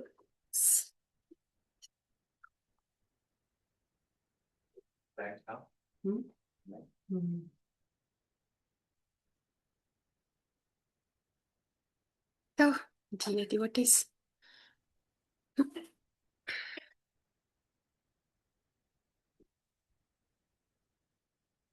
Okay, maybe if possible, I would like to hear from you all online. Online we have on site. I can see because you're logged in. I can see you here also. So, yeah, before we start this session, आप जो कुछ भी, everything is changing around now. You can see yourself, Mataji. तो अब resound. You have to mute At least you will see the screen है ना when I share. So I would like to hear from you कि morning session है ना, just the first session में. I would like to hear from you कि what was it that you liked. So I think I will feel better. Then I know that session is of some use. Yes. So I will, whoever has were able to attend this morning, and then we'll come to the on. Yes, Vaman Hari Prabhu is. Yeah, pranams to you, Prabhu. About Yes, the embryology, the baby in the womb doesn't want to come out. Mm. He prays that. So can we draw the similarity? Sukadeva Goswami was not trying to come out and stayed there for years and years. Yes, Prabhu. Yes, Prabhu. after 16 years. Okay. Yes, Prabhu. Yeah, thank you. Thank you, Prabhu. Thank you, Prabhu. Vaman Hari Prabhu. Vaman Hari Prabhu. I think Prabhu is 80 plus. Vaman Yes, Hari. yes, Mataji. Ah,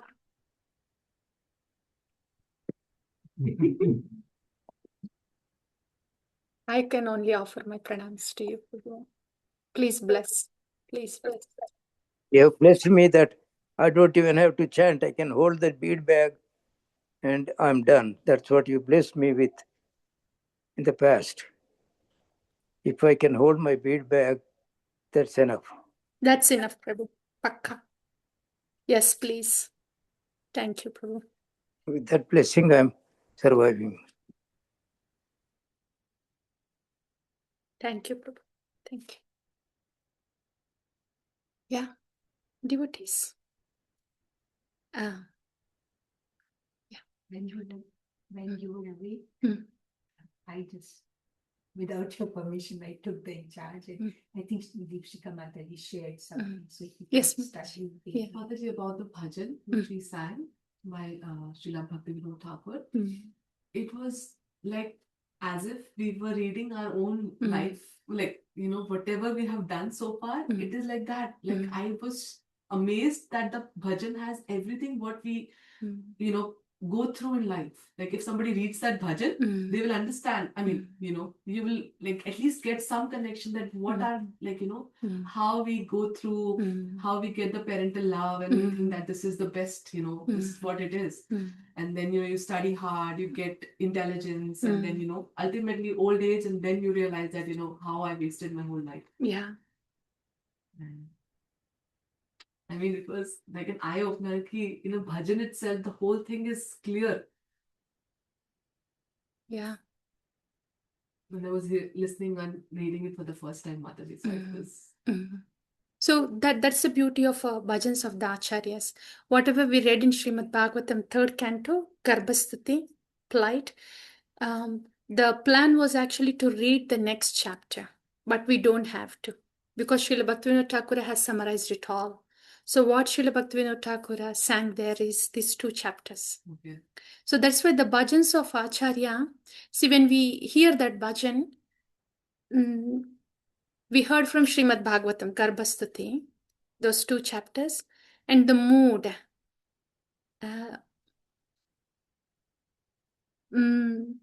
What the words of Acharyas, the bhajans can invoke within us.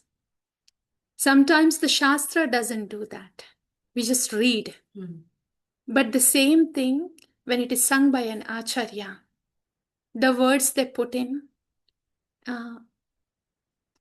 those they carry a lot more potency, because it's not only the Shastra that is coming out through them, Shastra plus their realization and their mood is coming to us.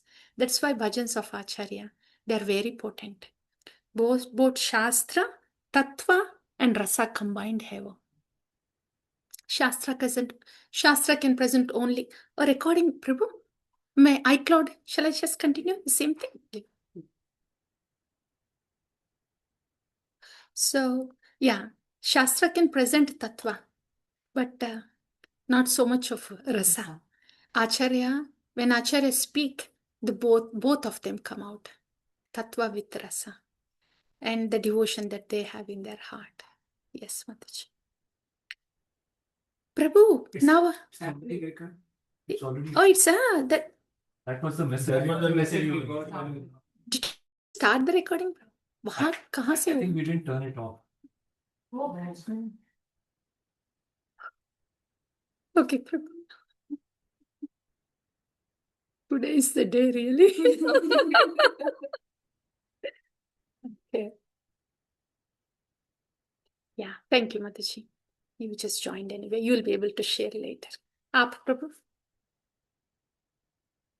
I think it's one thing is like how Shastra, Lord Kapila is actually telling in detail what one experiences in the womb. That is more from the knowledge. Yes, Yeah, yeah. more from that perspective. Like you don't realize it. Mm. And I'm just thinking like maybe I'm sure we may not have experienced that, but even if we did, that we saw the Lord, but now we are out here outside and we don't even care about it, So and actually when I was reading, I was thinking about the same bhajan, and then you said let's sing that because I was remembering the bhajan that that statement of the same experience. Yeah. So yeah. That's one thing about the Shastra. When the Shastra is giving details of it, authenticity मिलता है. कि authenticity, I mean, even if we have doubts also, क्या doubts है? इतना details है. So deep. Yeah, detail है ना? Undeniably, ऐसा. So that's the beauty of the Shastra. If somebody thinks that bhakti is sentimental and they cannot relate to the rasa, and they cannot escape the Shastra, authenticity of the Shastra. How it's like talking at science level. Yeah, yeah. It is science, yeah. I mean, what I'm saying is even if a scientist here says, I don't know if they'll know these details about it, the way it is being explained out here. है ना? इतना details. Yeah. Yeah. So that's all embryology. This was present even before the current modern embryology came into everything, not just the embryology, or cosmology or rocket science. ये सब है ना? It was all present before. Yeah. Oh, I think the topic is different. Kapila का है ना? We are taking reflections. Yes, please. Prabhu, आपको since morning, yeah? I mean, yes, in the morning session.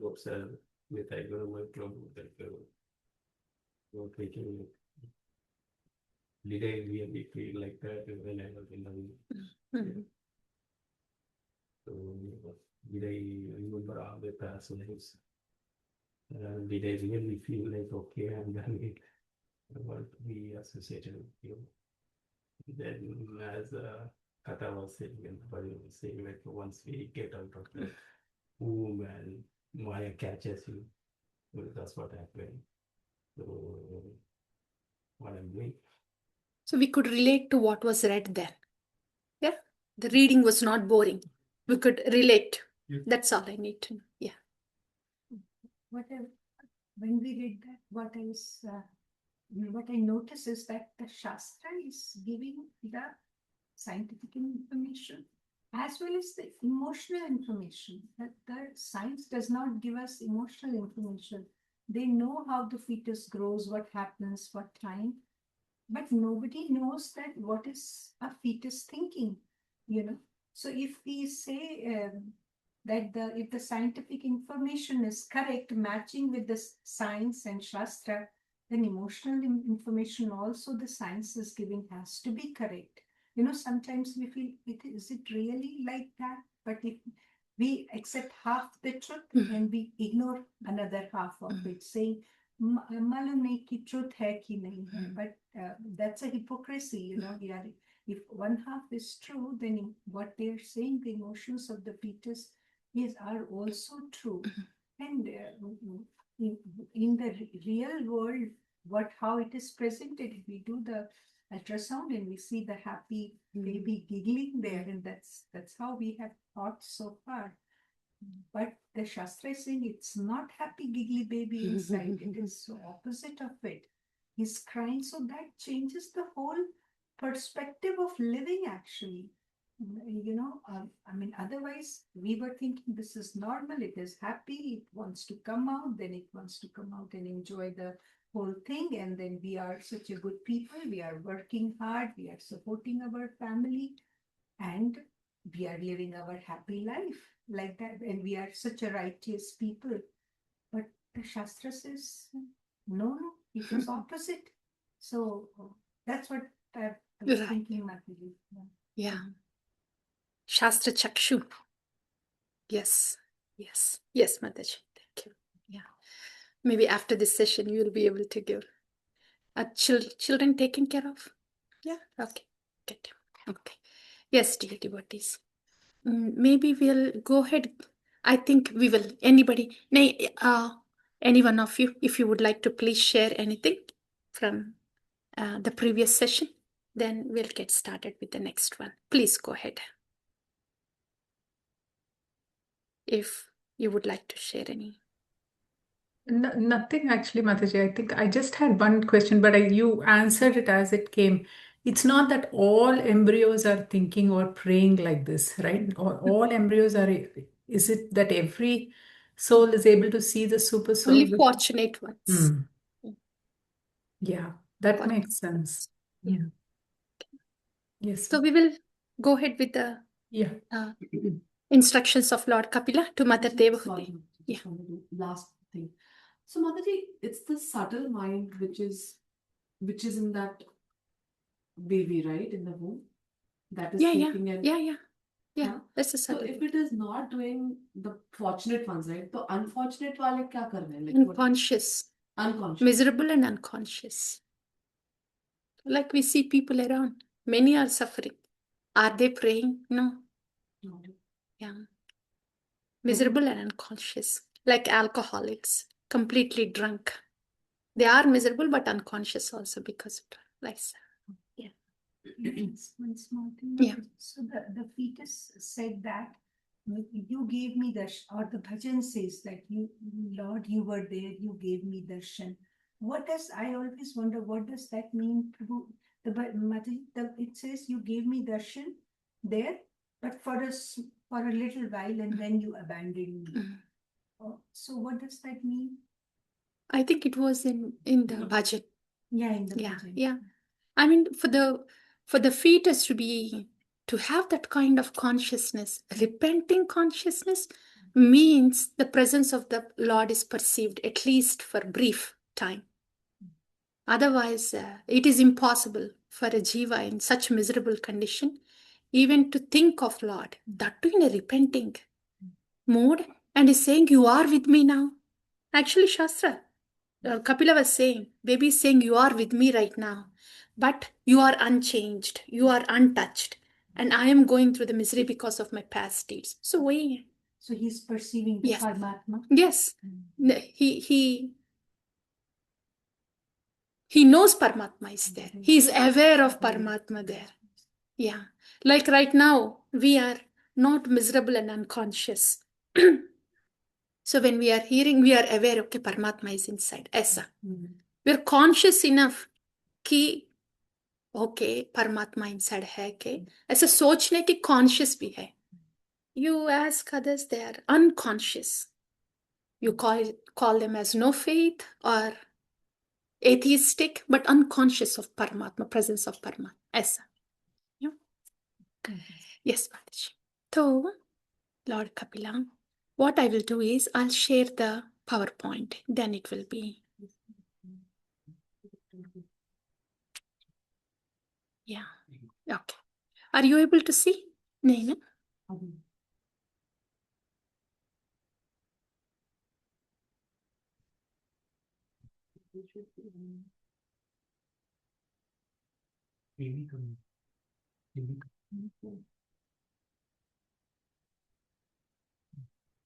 Share. Okay. Now I feel better. Okay. You have something to see on the screen. Lord Kapila to Mother Devahuti. Namo Vishnu Padaya Krishna Preshthaya Bhutale Srimate Bhakti Vedanta Swaminiti Namine. Namaste Saraswati Devim Gauravani Pacharine Nirvisesha Shunyavadi Pasyatya Desatarine Shri Chaitanya Manobhishtam Sthapitam Yena Bhutale Swayam Rupa Kadamayam Dadati Swapadantikam.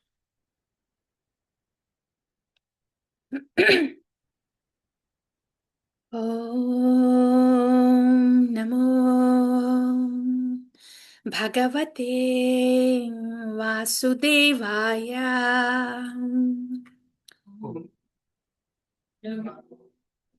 Bhagavate Vasudevaya. Om Namo Bhagavate Vasudevaya.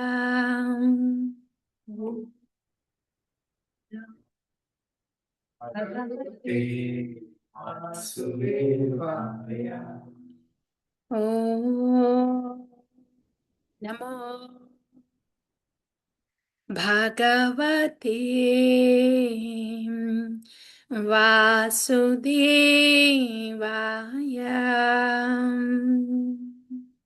Om.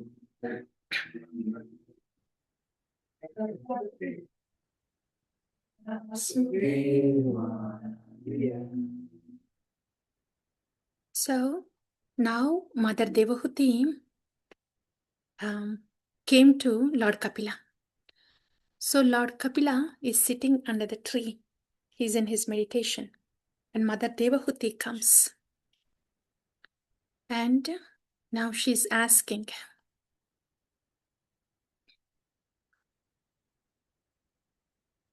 So seeing Lord Kapila sitting under the tree, Mother Devahuti recalls Brahma telling her that Lord Kapila will be born as a son, as your son, and he will give you the knowledge, transcendental knowledge. So now Mother Devahuti, she recalled what Brahma said, and then she approached Lord Kapila and she offers her respects. It's interesting now that Devahuti, she was doing tapasya to receive Lord Kapila as his son. So she's not seeing the personality that is present in front of her as her son, but she says, "Oh Lord, I am sick and tired of the disturbances caused by these material senses. They are putting me in ignorance. So very kindly dissipate this darkness." So that's what Mother Devahuti requests Lord Kapila. So on our behalf, she's saying, I'm sick and tired of this disturbance caused by material senses.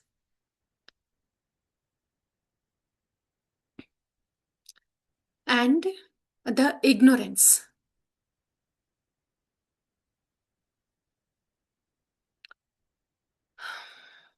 So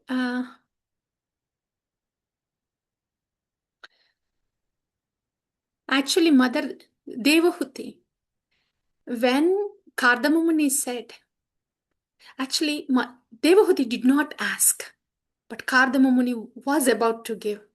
She wasn't ready. She wasn't ready. She was not purified enough. Kardamamuni was going to give fearlessness. He had that tapasya, tapashakti. She did. She wasn't ready. Now she's ready because she did tapasya. She's purified now to receive what has to come. So we think this sadhana bhakti, we hear that it is for purification. Mercy is there already. Why is it that I'm not perceiving? Because I'm not pure enough. Isliye I'm not able to perceive the mercy.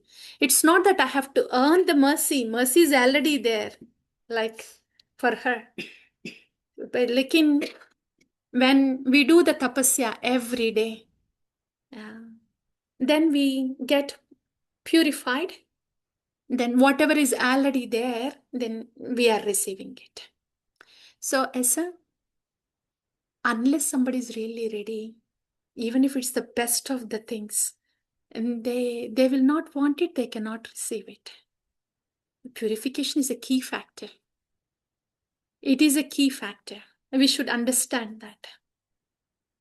Unless I am purified, the most pure one cannot come and sit in my heart. I have to be pure. I have to be ready for the austerity through the body. I have to be ready for the austerity through the mind. I have to be ready to keep the heart clean, to purify the heart. I have to be voluntarily ready. If I really want Bhagavan to come sit in my heart, am I really ready for this? Austerity of the body, austerity of the mind, purification of the heart. Only if I'm ready, then my desire is genuine. Naito, just lips moving. That's why every day in sadhana bhakti, we look forward to, yes, dear Lord, I am ready. I want to be purified. Austerity with the body, in the mind, in the heart. Yes, I am ready. ऐसा. Not like a burden, ये करना है. Is it really needed?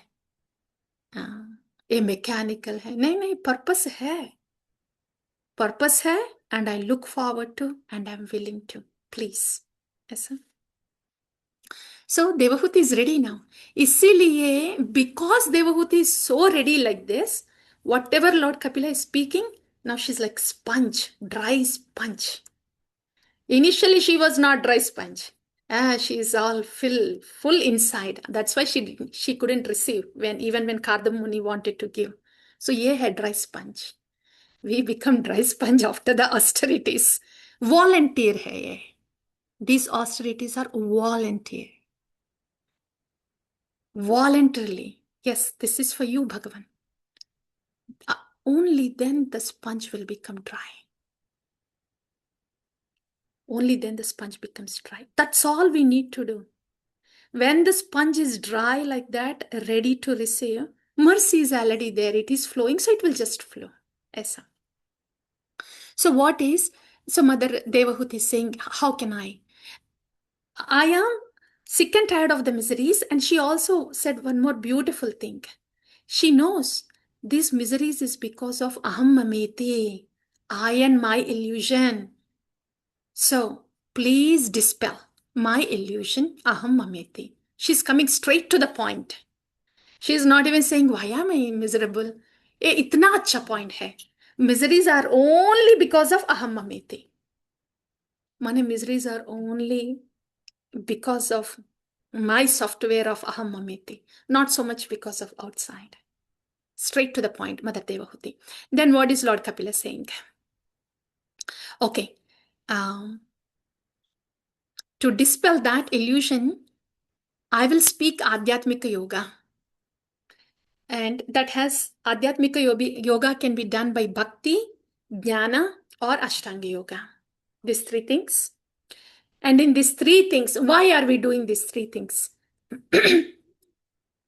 This Aham Mameti thing is Ahamkara. But Ahamkara shows up more through mind. See, mind has the function of thinking, feeling, willing. Okay? To simplify it, Ahamkara is pervaded throughout, like I and my. Because that of Ahamkara, all my mental chamber is filled with I and my. In other words, my thinking is about anything related to this body. All my thoughts are related to the body, related to the people related to the body, related to the things related to the body, related to the world related to the body. All the thought process is filled related to this body. And I also want thinking, feeling, and willing, right? So thinking is like that. Willing is wanting. I want something related to the body again. And thinking, feeling, willing, thinking, willing, feeling. Feeling also. I'm feeling happy because something is pleasurable to my body or something is pleasurable to me. Like that. Where there is no Krishna here. So in this mind department, there is no Krishna. Because of that ahamkara, I and my. So all the miseries are because of this. So these three things, bhakti, jnana, and ashtanga yoga, are to do with the mind. How to either detach from that mind, which is the source of misery. That is through, okay, we'll see bhakti, jnana, and ashtanga yoga.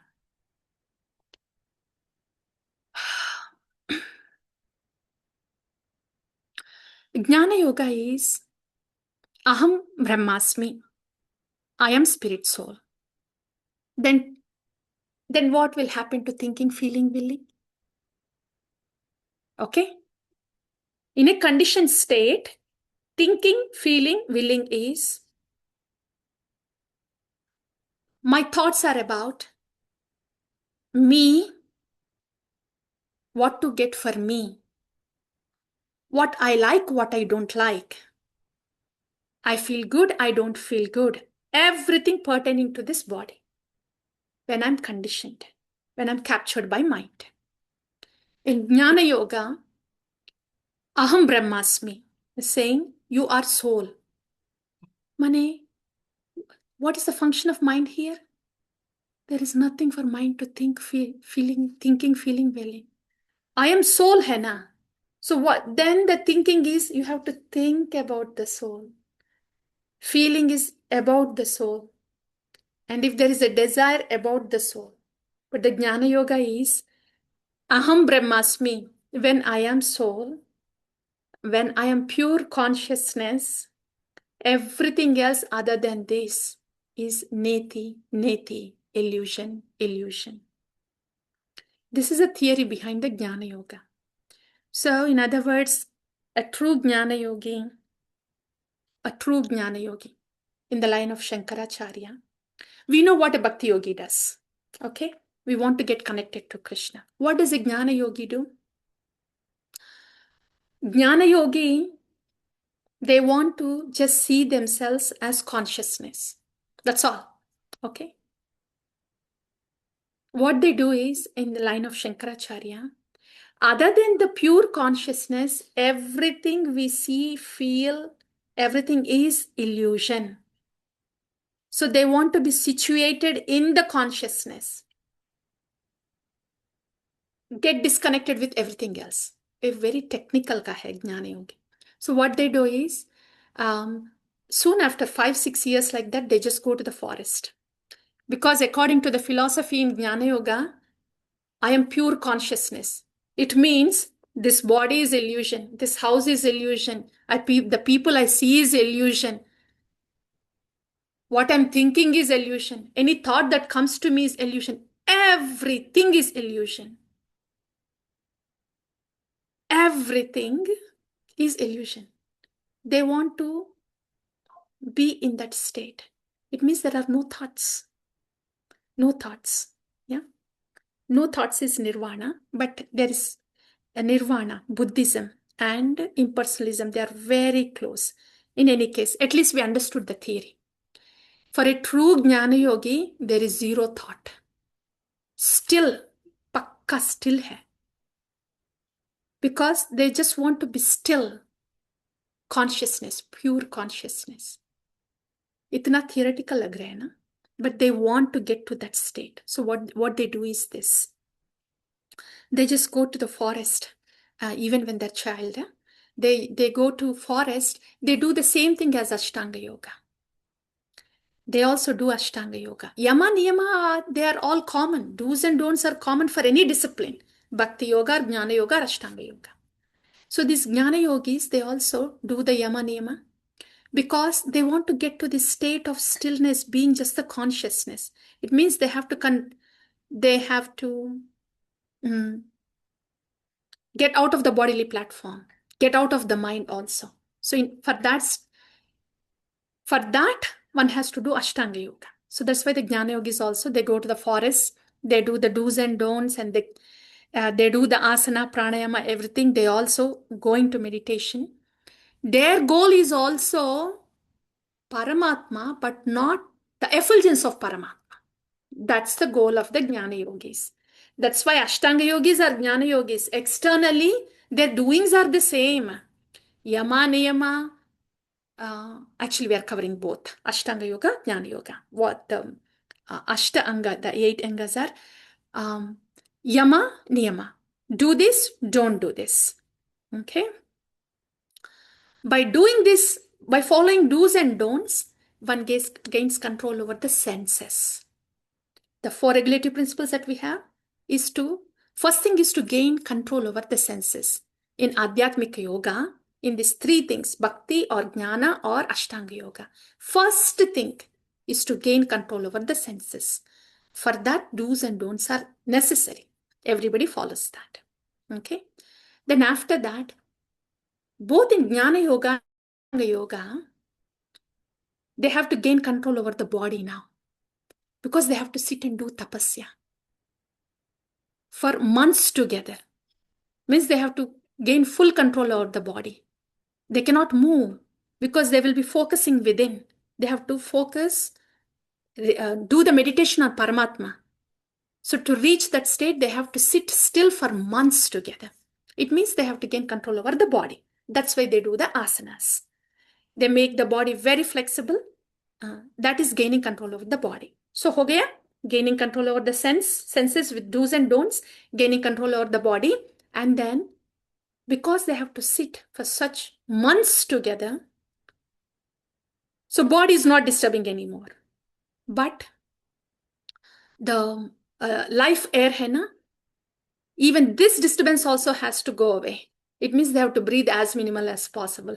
They should stay alive, but have control over the breathing. That's why they do pranayama.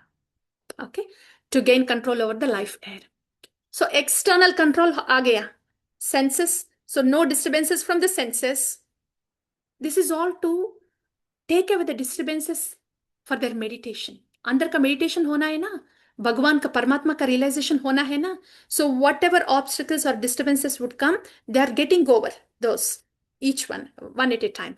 First senses का हो गया, then body का हो गया, then pranavayu, pranayama. By pranayama they have control over the life air. So they don't have to think about breathing also. ऐसा. This is external control.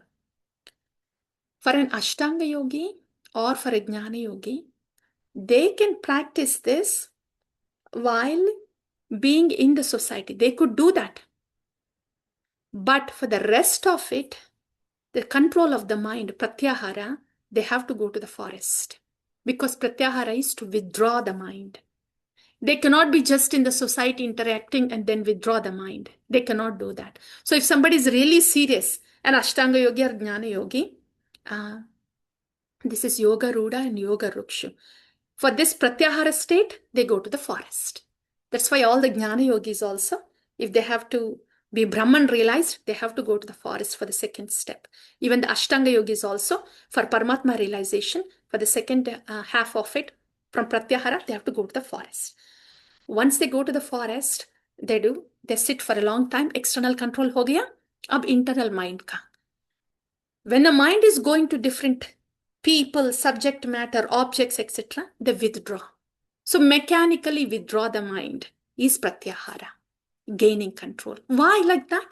Because the same mind has to be pulled from outside and put inside to meditate on Paramatma. So pulling the mind, controlling the mind is pratyahara. Yeah, pratyahara. So once the mind comes inside, once the meditation starts inside, there are different chakras. From Muladhara chakra, there are Shat chakras. So that mind has to be focused on different chakras. That's why the mind is pulled from outside. So when they're focusing like that, when the mind is starting its meditation, generally the mind nature is sankalpa vikalpa. To think something and to let go that thought and catch some other thought. And think that and let go, and that is sankalpa vikalpa. But when pratyahara happens, mind is under full control. So with that control, now they start focusing within. Okay. And when they come to Anahata chakra, the Lord Paramatma is in the heart, in the Anahata chakra. Okay.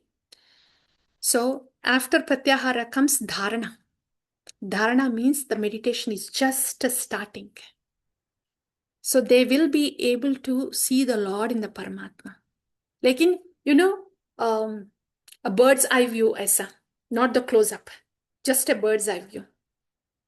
So they can perceive that there is a form to the absolute truth. Yeah, in the stage of dharana.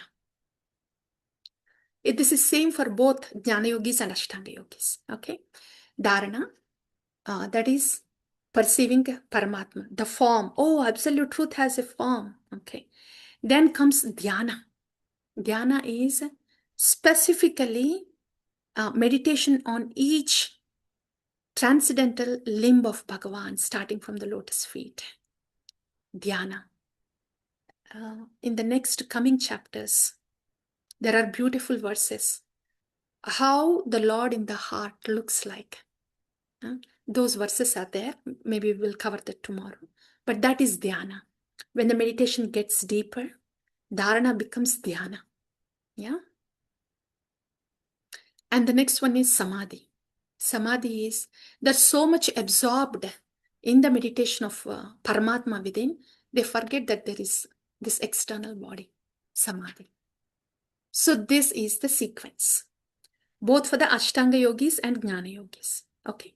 The difference here is when the Paramatma realization happens, when they see the form of the Lord, the Paramatma yogis who wants to meditate upon the form of the Lord, then they're absorbed in the transcendental form of the Lord. Esa. These Jnana yogis, the form that they see, there is effulgence also that comes from the Paramatma. These Jnana yogis are attracted to the effulgence of the Paramatma, not the form of the Paramatma. So up until then, it's all the same. Before they get to the Paramatma realization, actually there is effulgence. Jnana yogis are just stopped there. Oh, so this is it. I am that effulgence. Aham mamiti. Aham brahmasmi. I am that effulgence. So they think they are God. The effulgence is coming out and they're part of that effulgence. So I am that. That is a Sayujya Mukti or Aham Brahmasmi, like that. But Paramatma realization people, they go beyond the effulgence and see the form of the Lord in the meditation, the transcendental form of the Lord. So they are Ashtanga yogis who are able to go beyond the effulgence and then meditating upon the transcendental form of the Lord, Ashtanga yogis. So this is the difference between Jnana yogis and Ashtanga yogis. Up until then, everything is the same, but the Jnana yogis just want to merge in the effulgence that they say in their meditation. Then what happens is there is Brahmarandra here. Brahmarandra. So when they want to merge in that effulgence, they quit the body, they leave the body, they escape, they leave the body. It's not escaping. They have full control. There's no question of escape here for the transcendentalists. Hare Krishna Mataji. So they merge in the Brahma Jyoti that they have perceived during the meditation. Hare Krishna. Hare Krishna. Yeah. Aisa. So that is Ashtanga Yoga and that is Jnana Yoga. Okay? Yeah. So we have already discussed what Lord Kapila was going to say. We already heard about the theory. So once we are going through this slides, you will know what, since we have already discussed. So this is about Ashtanga Yoga and Jnana Yoga, where the process is the same. But the Jnana Yogis, when they see the Brahman effulgence, they want to merge in there. That is Sayujya Mukti. And the Ashtanga Yogis, they go beyond this Brahman effulgence and they meditate upon the transcendental form of the Lord. They are Paramatma. Kardama Muni is the sage Kardama Muni that we're talking about. He's in the absorption of this Paramatma. We will hear, so this is about Jnana Yoga, Ashtanga Yoga. Actually, we heard this in Bhagavad Pravaham, right? That's why there is a little familiarity. I see it. On the faces, I see, oh, ye to revision ho raha hai. And the other faces are like, yes, I'm hearing it. I have to jot it down. So that's Jnana Yoga, Ashtanga Yoga. Bhakti. Then what is Bhakti Yoga? We want to hear from Lord Kapila. Dear devotees, ab Bhagavan Uvacha. Lord Kapila is Bhagavan Uvacha aate. Please be all ears and see what he's saying about Bhakti. We heard about Ashtanga Yoga, Jnana Yoga. That is enough for us. Okay, if somebody asks, or for the comparison's sake, at least for our knowledge. Now, yeah. So in this way, actually we have covered the next chapter. Ye 25 hai na? This is 25th chapter hai na? Yeah.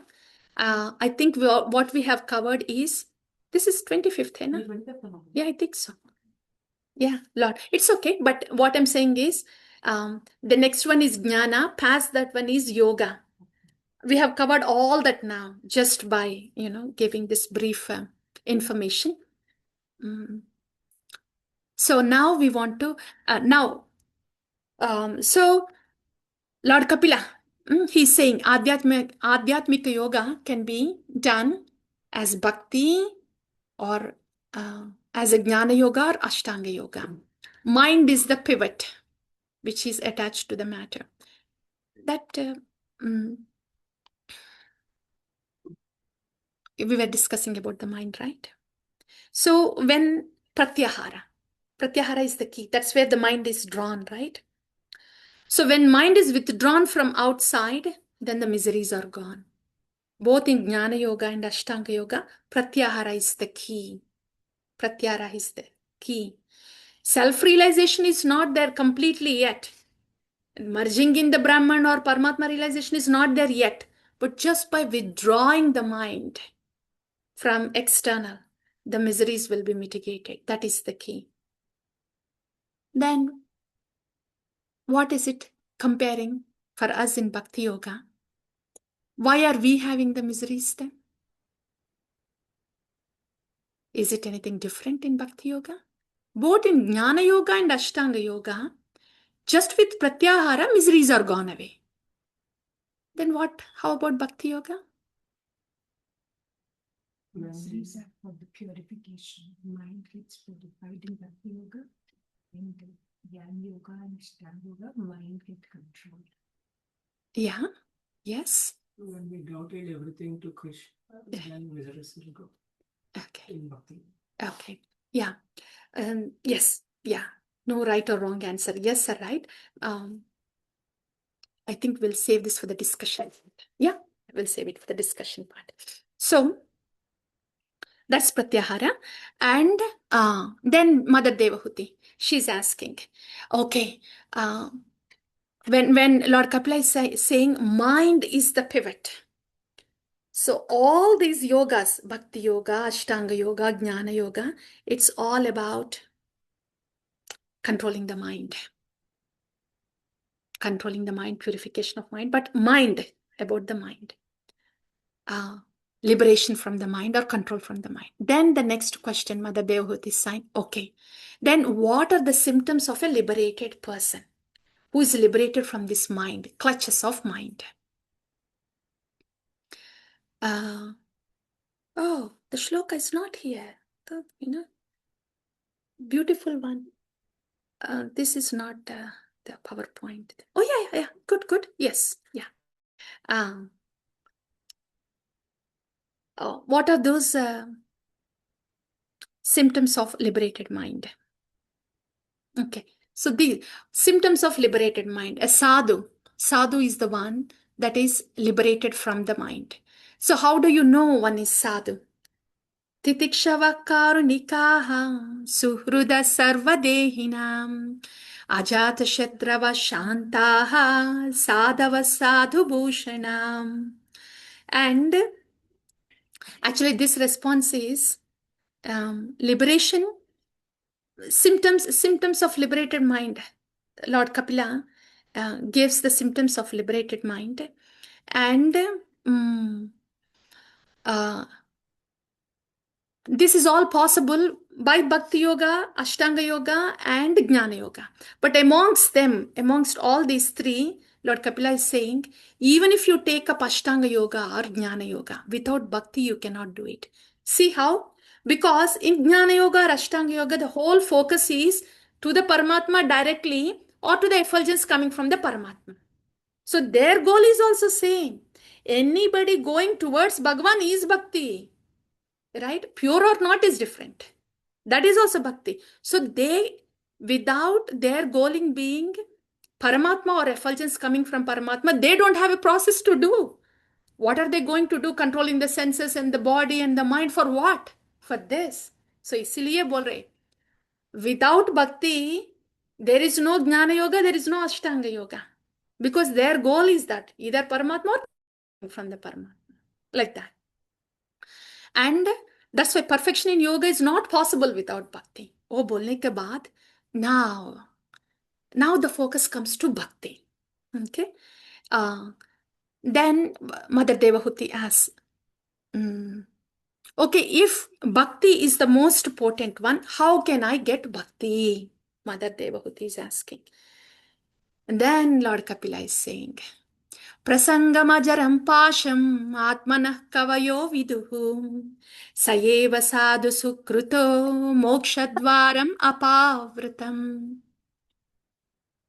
How can one get bhakti? Lord Kapila is not talking about you can get bhakti by studying. Study the scriptures. He didn't say that. Lord Kapila did not say you can get bhakti by controlling the mind. He didn't say that. And he did not say anything. You have to, first he's stating, you have such attachment to this material world. That attachment has to be placed on sadhu. That is the first thing Lord Kapila is saying.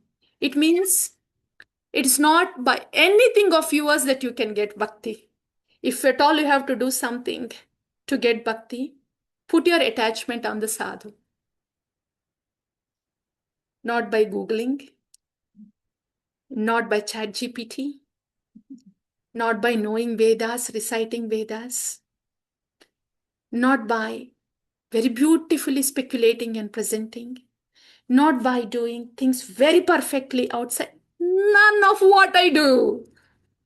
If there is anything that I should do, I place my attachment on a sadhu. Period. One thing. This is the only thing that is needed in bhakti. Attachment to a sadhu. Now, isn't that beautiful? Where is confusion here? Where is struggle here?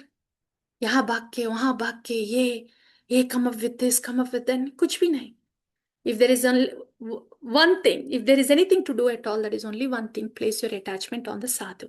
Because you cannot do bhakti on your own at all, period. It has to come through the attachment of the sadhu. A connection hona hai na. The connection that you have with the sadhu, bhakti flows from there. Aisa. Okay. Then next question.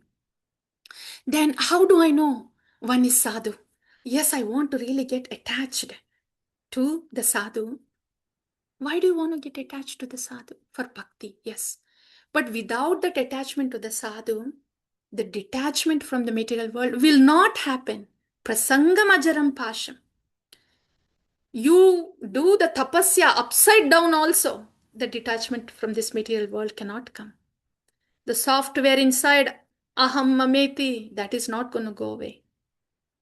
Mama maya duratyaya. There is only one thing. For that software to be to get rid of this viral software, to get rid of any attachment outside. Are the attachments really outside? Andar hai. And not that we are seeing I am attached, I am holding on. Nahin. यहाँ देखे तो इतना strong है. All default thoughts are about that only. By default. Awake or dream. Attachment माने क्या है यहाँ dissect करके देखना. So this is prasangam acharam pasham. That by default our attachment should be like that for sadhu.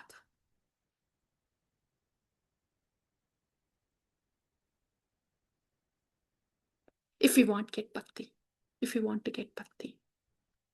So okay, then how do I know who is sadhu?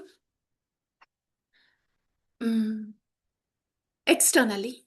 Okay. Titikshava karunikaha suhruda sarvadehinam ajata shatrava shantaha sadhava sadhu bhushanam. Generally, when we hear devotee association, for us to get bhakti, you should be in devotee association. We hear that. Devotee association is good, but specifically a sadhu association. Because bhakti flows from that sadhu. All the devotees together, we get together so we can anchor to a sadhu. So who is a sadhu?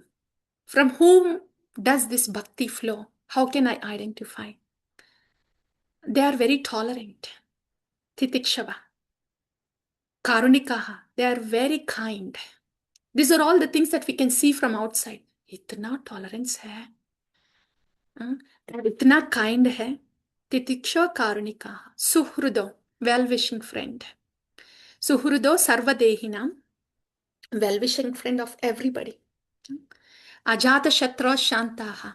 This we will not be able to see, but in their mind, if we dissect their mind and see their thoughts, they will not have any complaint about anybody inside. Any negative feeling about anybody inside.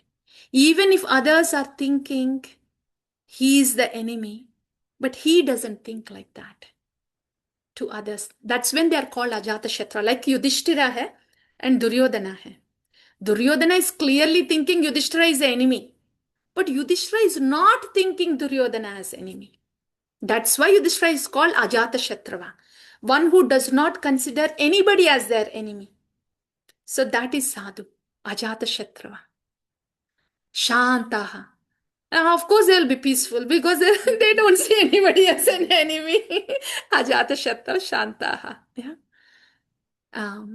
Sadhava Sadhu Bhushanam. So when you see this bhushana, these ornaments on a person, these are visible outside, hai na?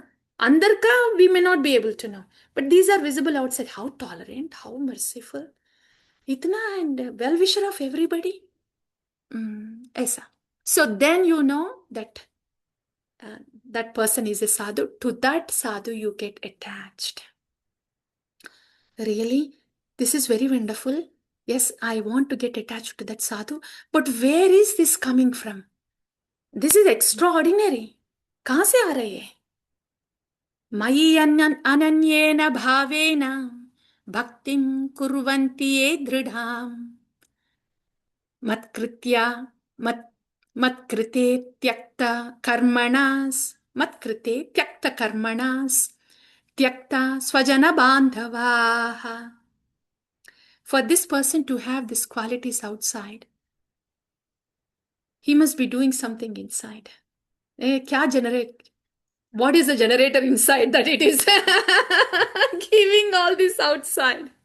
ये तो fake नहीं कर सकते हैं ना these qualities. मयि अनन्येन भावेन भक्तिं कुर्वन्ति ये दृढाम्. This person, मयि अनन्य भावेन, without any bhavana, without any thought, with undeviated attention, he is doing bhakti. Inside he is doing bhakti to me with dridam, determination. That's why all these qualities are coming out. So, mayi ananyena bhavena bhaktim kurvanti ye dridam matkrite tyakta karmanas tyakta swajana bandhavaha. Tyaktva swajana bandhavaha will happen. There is no swajana, durjana for this person anymore. When they are doing that bhakti with such dridam inside to Bhagavan, he would see everything as Bhagavan's. Hai na beta? When somebody is meditating on Krishna within, in their heart, what will they see outside? Right? Yeah. Simple, hai na?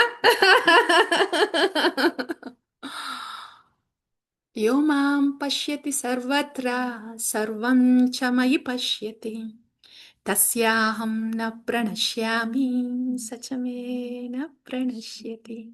Can we do it together? Yo mam pashyati sarvatra sarvam cha mayi pashyati tasyaham na pranashyami sachame na pranashyati. That's sadhu. वो है साधु संगा. साधु संगा retreat वो है.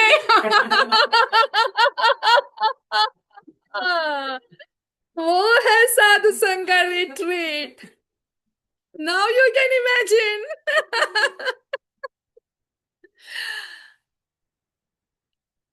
That's sadhu sangha retreat. If we are getting any closer to Yomam Pashyati Sarvatra, Sarvam Chamai Pashyati, in somebody's association, that's sadhu. Time with that person is sadhu sangha retreat.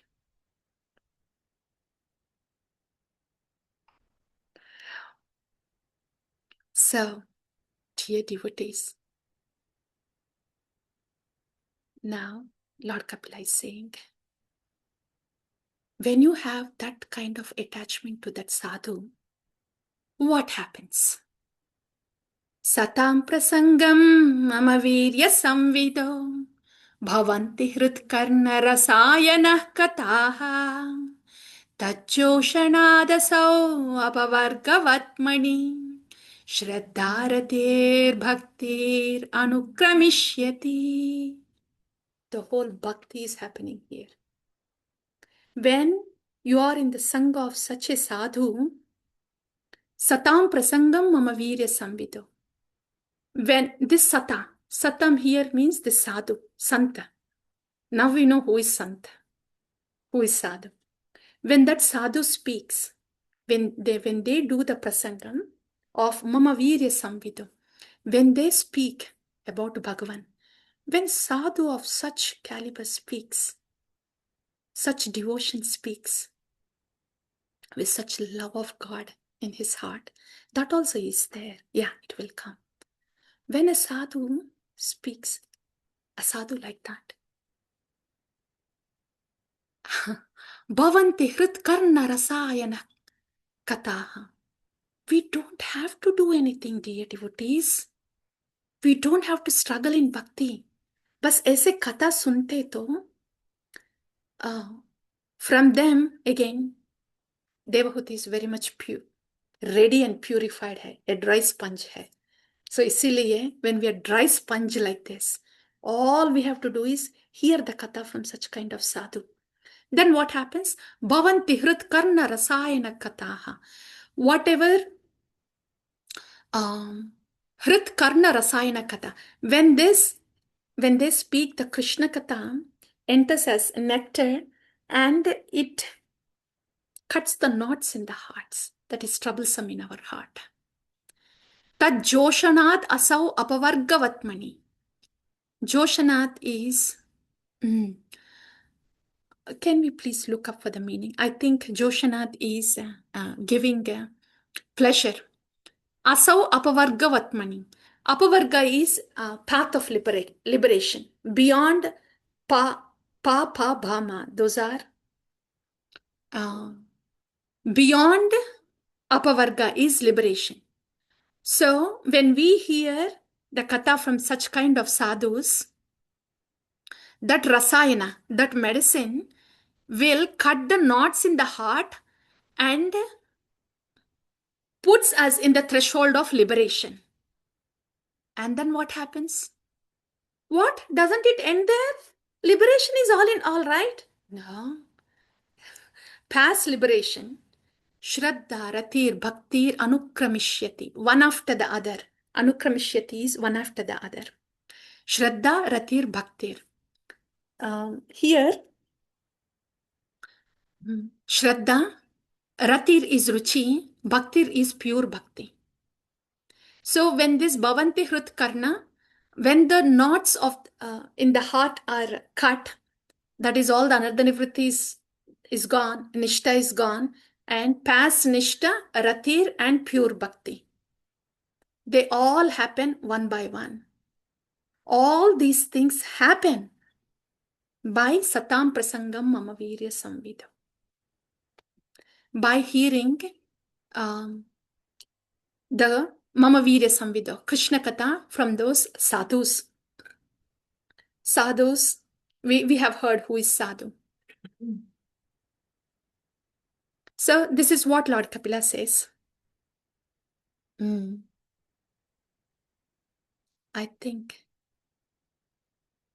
I think we will pause there. Yeah, that is. We may feel like, oh, just 3-4 shlokas, right? But what we have heard so far, Remember, we keep hearing, descending mercy, descending mercy. What Prabhupada has given is descending mercy. This is, see, what did Lord Kapila say? When Mother Devotee is asked, how can I get bhakti? Straight, first answer is attachment to a sadhu. If you are attached to Srila Prabhupada, sadhu, okay? And the disciples of Srila Prabhupada, who is giving us Srila Prabhupada, because we need a living link to guide. Srila Prabhupada purports are there. How much purity is there within us to understand the purports in a way that we can apply. And who will guide us as we walk through step by step when we have a question? We need a living Guru. Isiliye. Yeah.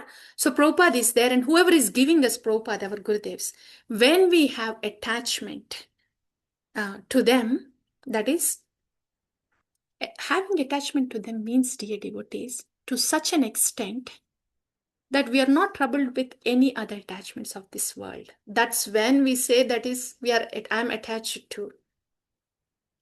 That is what is called Guru Nishta. How do I know I have Guru Nishta? I have such Nishta and attachment to my Guru that I'm not troubled with any attachments. That is Guru Nishta. It's not just that I say, Gurudev, Jai, Jai, Jai, and I'm bowing down. Yeah. All that is good. But Guru Nishta means my Nishta in Guru, attachment to Guru Vani. Because Vapu is not always present. Vani is present. Is so much that I'm not disturbed with any other attachments. That is Guru Nishta. Then the channel pakka hai connection. Pipe is very much aligned. So whatever water is there in that main pipe, Krishna, water is there in that main pipe Guru. As a Guru Nishta alignment hota to, that whatever waters are there will flow in this pipe. That is, how much am I aligned to that pipe? So much water will come into my pipe. So Guru Nishta is that. And the indicator is, I'm so attached to the instruction of Guru that other attachments outside will not disturb me. Oh Guru Nishta. So that is Satam Prasanga, that is Prasanga Majaram Pasham, Atmana Kaviyam, like that. And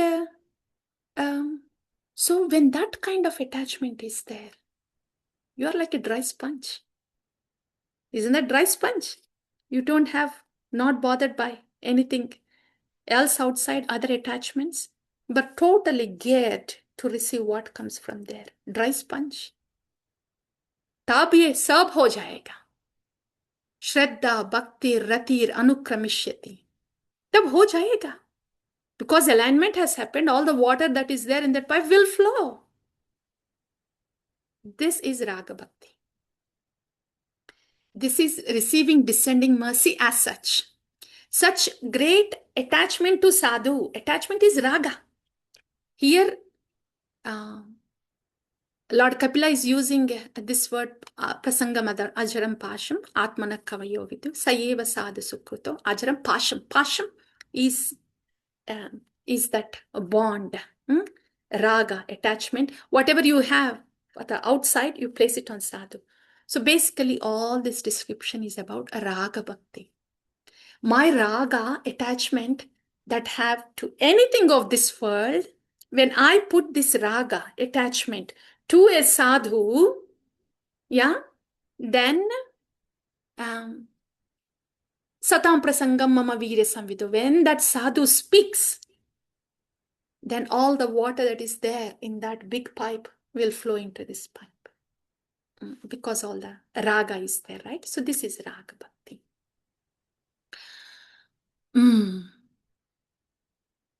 Okay. That's all. Today we have heard about Raga Bhakti. And this is Bhakti without material desires. Vaidhi and Bhava is superior to liberation. It quickly destroys subtle body as digestive fire. See how beautiful is that? That's the power of Raga Bhakti. For the subtle body to dissolve. Ordinary bhakti cannot do. Sadhana, I will do something to dissolve this subtle body. Good luck. It is like Krishna, okay, I'll take care of your Maya. Krishna. Subtle body cannot be dissolved without raga bhakti, period. Because it is the subtle body the cause of attachments to outside. And how does the external attachment go away? When the attachment is placed in the sadhu. And what is that called? The raga. Attachment to a sadhu is called raga bhakti. I think I'll pause here. It is so nice, right? When we hear about raga bhakti, I'm like, oh, all that I need to do is just this. So we'll pause here and then we'll take. So today we heard about, we heard from Lord Kapila. The first thing that Lord Kapila said to Mother Devahuti when she was asking about bhakti, the first thing he said is, your attachment, place it on sadhu. Nothing about, you should do this sadhana, okay? Get up early in the morning. Chant this many. And use your mind. Understand all the shastra with the intellect you have. Pass the Bhakti Shastri. Bhakti Vaibhava. And after that, whatever courses are there, pass. Get the certificates. Give the classes. And when the mind bothers you, I have a formula for you. You control the mind like this. ये कुछ हुआ क्या? कुछ हुआ क्या?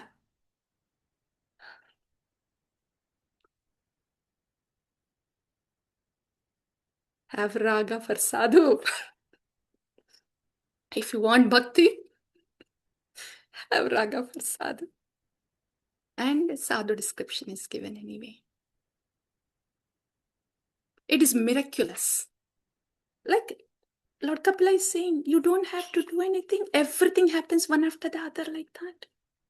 I think I'll continue to glorify. As I say, I'll just pause here and I will hear from you. I think this is better. Maybe we'll continue in this mode. ये अच्छा है. जो कुछ भी present करना है, present करने के बाद, I also feel better. I'm actually, as I'm looking at you, thank you to each one of you. I don't feel like I'm putting you through the austerity. I think this presentation is working. Just 1.5 hours. जो कुछ भी बोलना है. And now, yes, please. On-site devotees and online.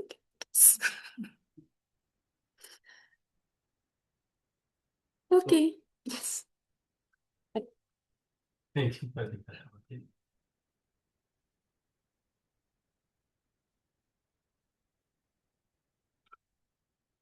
Yeah, how do we get the raga? To the sadhu. Yeah, we know that sadhu has those qualities, all that, like, but Raga to the sadhu. still, how do we get that?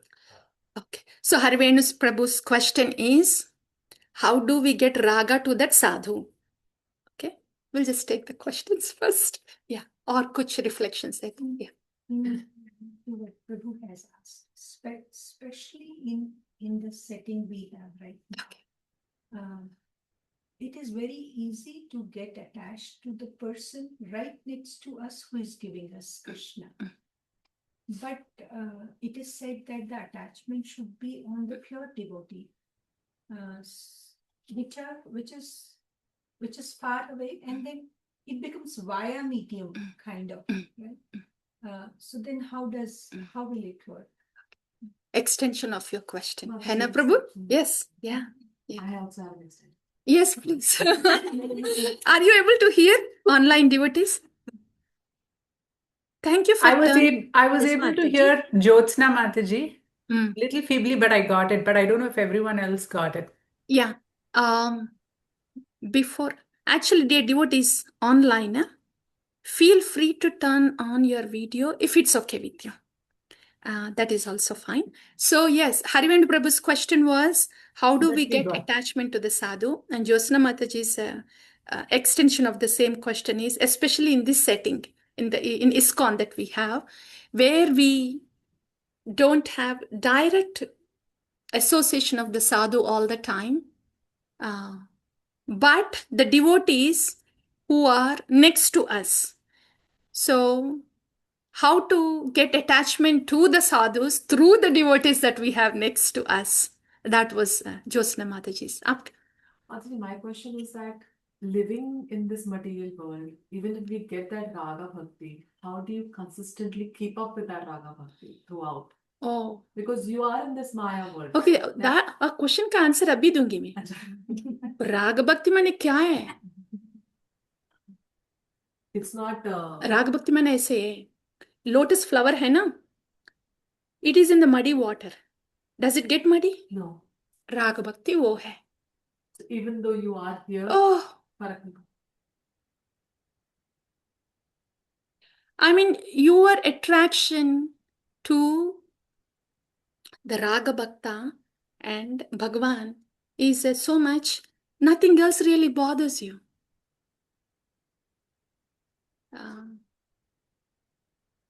Yeah, but that answers your question, right? I'm trying to search for the example, but in this Kali Yuga, no relationship is like that easily. Say if you have, you know, these examples of chaste lady, chaste wife, husband is some. I'll give you a typical Shastric example. That will make us laugh, but the Shastric example is this. A chaste wife, when she is with her beloved husband, you see, and whatever turmoils that come in life or in the family, that doesn't bother the chaste wife because the chaste wife is with beloved husband. शास्त्रिक है. ऐसा real life में कभी देखा नहीं. इसीलिए I'm looking for an example. I mean that I know if experience जिन्होंने किया है वो किया. Okay, I think this example. Yeah, I know that is very Shastrik. इसीलिए I was touching. Say a child, mother is there, okay, and the child is with mother, okay, and say if they're going through a dark room, okay, child is holding the holding the hand of mother, and they are entering into dark room, okay, light na room mein, but the child is generally scared of darkness. So but when the child holds mother's hand, the darkness doesn't bother her much. You see, though it is dark, without mother the darkness would bother, but with mother इतना bother नहीं होगा. Darkness is there. ऐसे है, a world है, miseries है, etc. But when there is attachment to a sadhu with a raga bhakta, the whole perspective changes. What was troubling to you before doesn't trouble you anymore, even if the same thing happens. Aisa. Yeah, thank you, Mataji. Yes, any other questions from you? Online devotees. Yeah, no questions? No. Okay. If you have no questions, Vrindrani Mataji, can you answer the question of Harivenu Prabhu and Josna Mataji? I can try for my own purification. Yes, please. Repeat Harivenu Prabhu's question, Mataji. How can we get attachment to a sadhu? When you spoke of attachment to a sadhu, you mentioned attachment to a sadhu is attachment to his Vani. When we are attached to the instructions that he has given, and that is the guiding force, and you know, whatever the circumstance is, your attention goes to that Vani and you hold on to that so much so that none of the other attachments matter. That is attachment. That's how you get attachment to sadhu. That's what I've learned from you. So with that, there's answer for three things here. Attachment, raga, to the Vani of the sadhu. Because in that Vani of the sadhu is like holding the hand, you know, child holding the mother. Not that the sadhu always have to be with us. Harivenu Prabhu. We already had at least momentary interactions with the sadhus so far. The Vani of that sadhu, attachment to the Vani of that sadhu.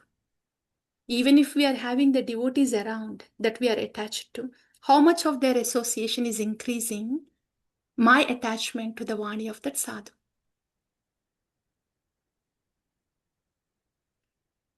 So we are not talking about Vapu attachment, just momentary instruction. And yeah, there were incidents where there was just 1 or 2 words of Vani, but the disciple was so ready that the whole life is dependent on that Vani. That's attachment, that's raga. So this is the initial stage here, attachment to the Vani of the sadhu. Even in an institutional setting or ISKCON anywhere, that Vani is available. Sadhus are there. They have all those qualities, right? All the qualities that are described here, they have it. That means they are sadhus. They have devotion in their heart. So attachment to their Vani. But when that attachment gets so bigger and deeper, we will not even feel like we are attaching to the Vani only. We will actually, like Srila Prabhupada said, when somebody asks, are you missing your Gurudev? Well, is there any time that he's not with me? Aisa. So it will not just be a struggle to attachment to the Vani, come and go attachment as a nayoga. But at least we know Raga Bhakti is generated from there. Raga, attachment to the Vani of the sadhu. That's the starting point. So Vapuki, now there is no other questions about that, right? What the starting point here? Path is this way. That is the starting point. It only gets more and more real. No more struggle. Esa. So, lot of people are hearing from the sadhu Vani. Why only some people are attaching to that Vani? Because they are purified. That's why they are attaching. Yeah. So, Jaganivasini Mataji was asking, many people may be hearing the Vani of the sadhu. But why is it only some are attached, not others? Like Prabhupada, when he spoke, he said, how many of his disciples got attached to the Vani? Only few. Because yes, they were purified enough to get attached to the Vani. Yeah. The sponge is dry, like you said. Sponge is dry. Yeah. On the same line, what is attachment to instruction means? Like, for example, usually what we have experienced is attachment. Matlab, humko jo acha lagta hai, like if somebody is nice to us, somebody is doing something which is we think it is for our benefit, and then we get attached that, okay, some actions or some sangha or somebody, if it is giving me benefit in any way, right, so we say we like it, right, that way. That is generally how we get attached to things. So now here comes a very high elevated person to an unpurified person, and he gives an instruction, and how does one create that faith, or one has to create that faith, right? That this instruction is the key for whatever I want. Yeah. The time, over a period of time. So there is nothing that can be done at that time because the mind is too busy and clouded. Though the instruction has come, there's a lot going on in the mind. So internally when things settle down, less passive, more pacified hota hai na, tab whatever was spoken in the past, it will come to us. It will start making more sense. So internally, because we are not settled inside, so even in the instruction comes also, as a mixi mein dale to sab, it is still so active inside. So yes, it's just a matter of time. We have to. So to start with, one has to simple, whether mind agrees or not agrees, Because it is said Guru Mukha Padma Vakya, I have to do that, right? Is that how one should be starting? In that case, our guiding light would be, yeah, if we are able to do that because Guru said this, and in this is my at least Shastra is saying that, and Acharya Bhajan is saying that Guru Mukha Padma Vakya. So because Shastra is saying, because they're saying, okay, for that sake I will do. That can be the starting point, but we don't know for how long it will last. For how long it will last. Then what to do?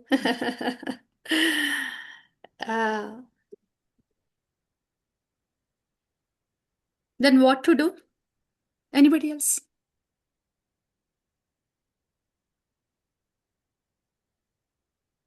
Now you are also made to think, not only me, इसलिए मैं आपको And what to do?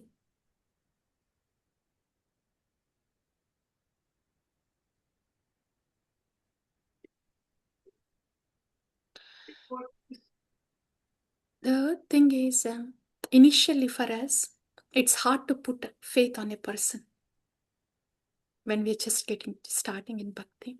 It's easy to put faith on Shastra, but not so much on the person in the beginning. Then put faith on the Shastra. What does Shastra say? In the mode of ignorance, wo hai na Gita mein. Yeah? In what mode am I? What qualities do I have? That is undeniable hai na?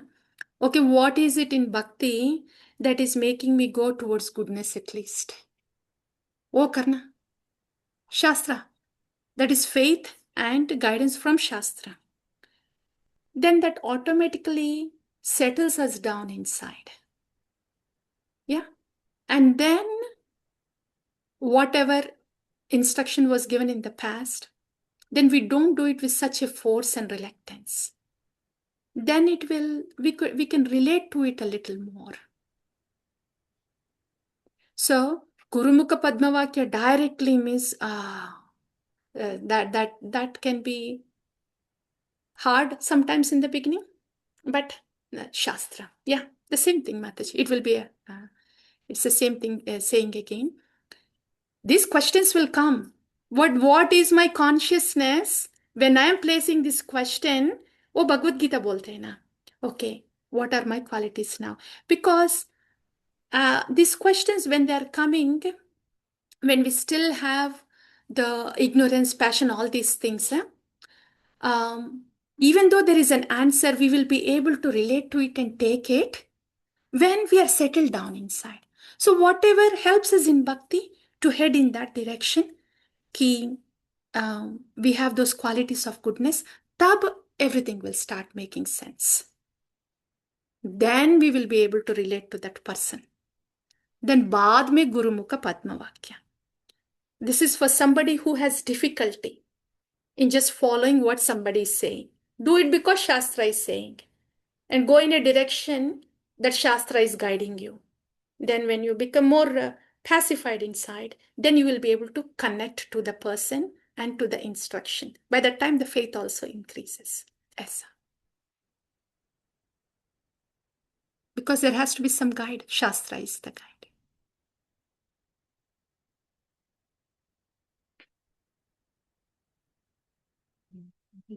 Please think, man. Think. Annapayani Mataji, sorry.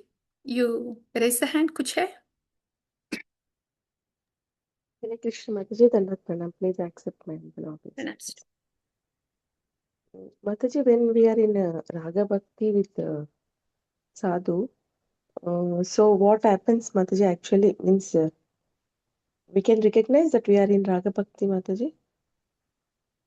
How can you say that you are in Raga Bhakti? Is that what your We can question? recognize somebody is in Raga Bhakti with Sadhu. So how can they recognize that they are in Raga Bhakti or some other? How can one recognize for themselves, or how can... Okay. For themselves, Mataji. Means Okay, so then how say, do I know that I'm in Raga Bhakti? Like that you're yes, yes, asking, right? yes, ma'am. Yeah. So Raga, attachment. Attachment to the Vani of the Sadhu is so much that your life is around that. Whatever you think, whatever you do is based on the Vani of that Sadhu. It's not based on what your mind is saying. You know Okay. what the mind says, but Yes, you will yes, not listen to the mind. You will listen to what the Vani of the Sadhu is. So you will get that strength that you will not listen to the mind. You get that strength. okay. That's how you know you are in Raga Bhakti. You know mind is saying something, but you say, no, chup. You'll be able to say that. That's the attachment, power of attachment to a sadhu, sadhuvan. Only that can say chup to the mind. We cannot say it. So that's how we know. Hare Krishna. Thanks, Mataji. I got it. Yeah. Yes, Mataji. Thanks. Yeah.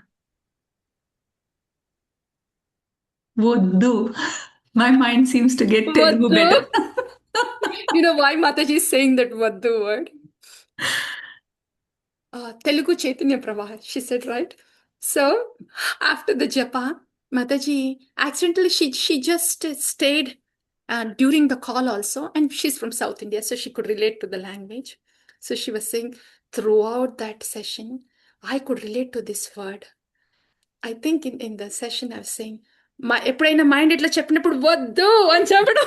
So since then, whenever this word mind comes saying no to the mind, she goes, Vaddu. What means chup? Chup.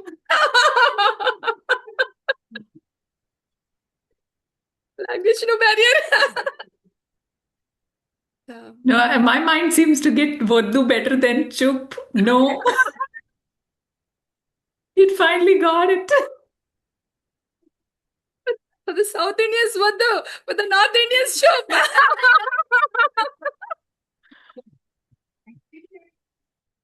Not thinking also Muddu will work. Vaddu.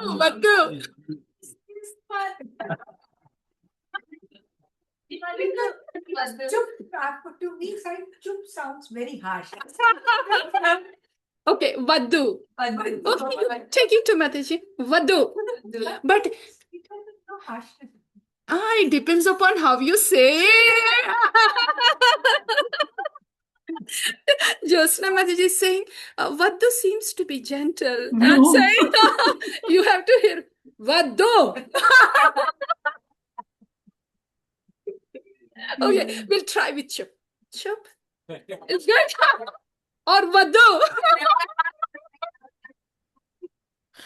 I know, nobody says chup.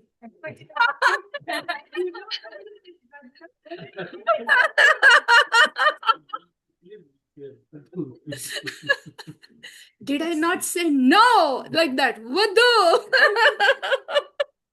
अब you choose कर सकते चुप और Vaddu.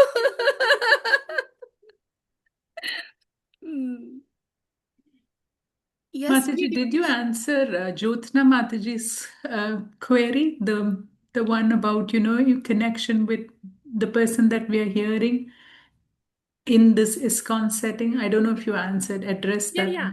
What I was saying was, whoever you are getting connected to, the devotees in ISKCON, that connection is meant to give more connection to the Vani of Guru. That should take us to the Acharyas. Any devotee association should increase our attachment to Guru and Acharyas. Instruction of Guru and Vani of Acharyas. Tattva Vani. Got it. Yeah. Yes. Then that's good. The more we get it, the more connection gets stronger. Yes. Got it.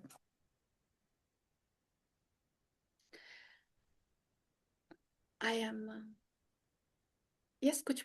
Yes. Thanks to Vandarani Mataji. So when we say like sadhu vani, what exactly mean by sadhu vani? Like, is it like the Katha? Yes, what? There is particular instruction. We don't even know because our mind is so busy, but they say They say it. I have heard it. They say it, and I see both the disciple and guru, and I know what is happening, but disciple is so busy. But I see when guru is saying, they say it. Just that we are busy like that. But again, when we settle down,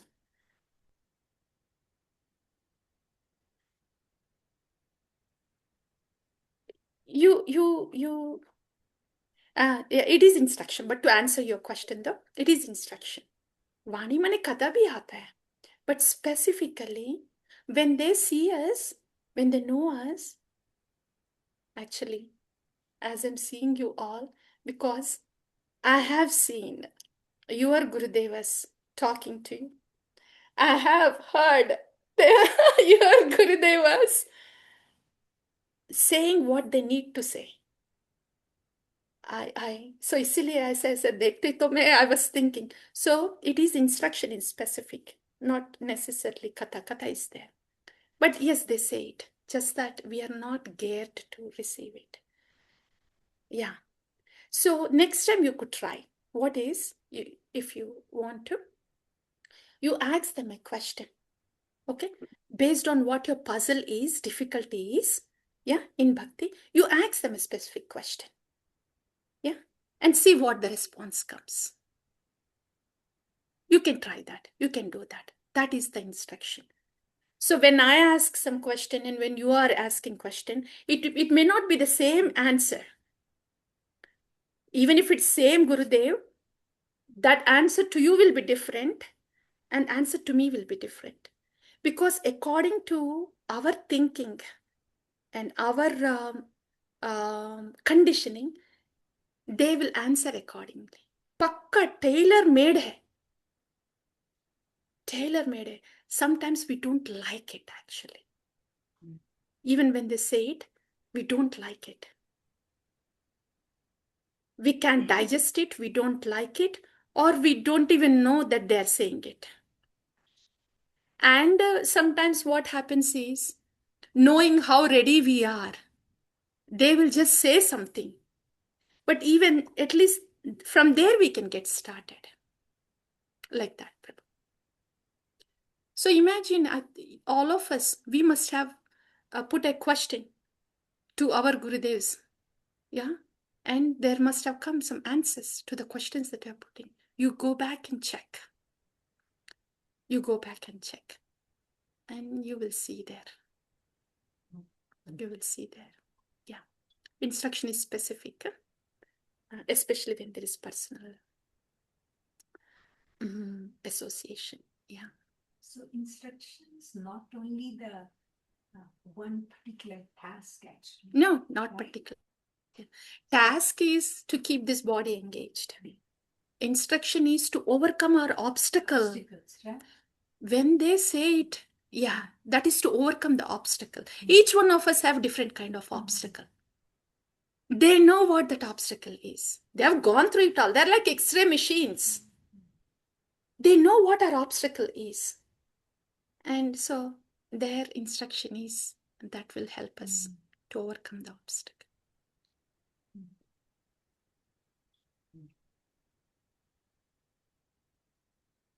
So, Guru Vani made the practical action of the Shastra. Yes. They are from Shastra.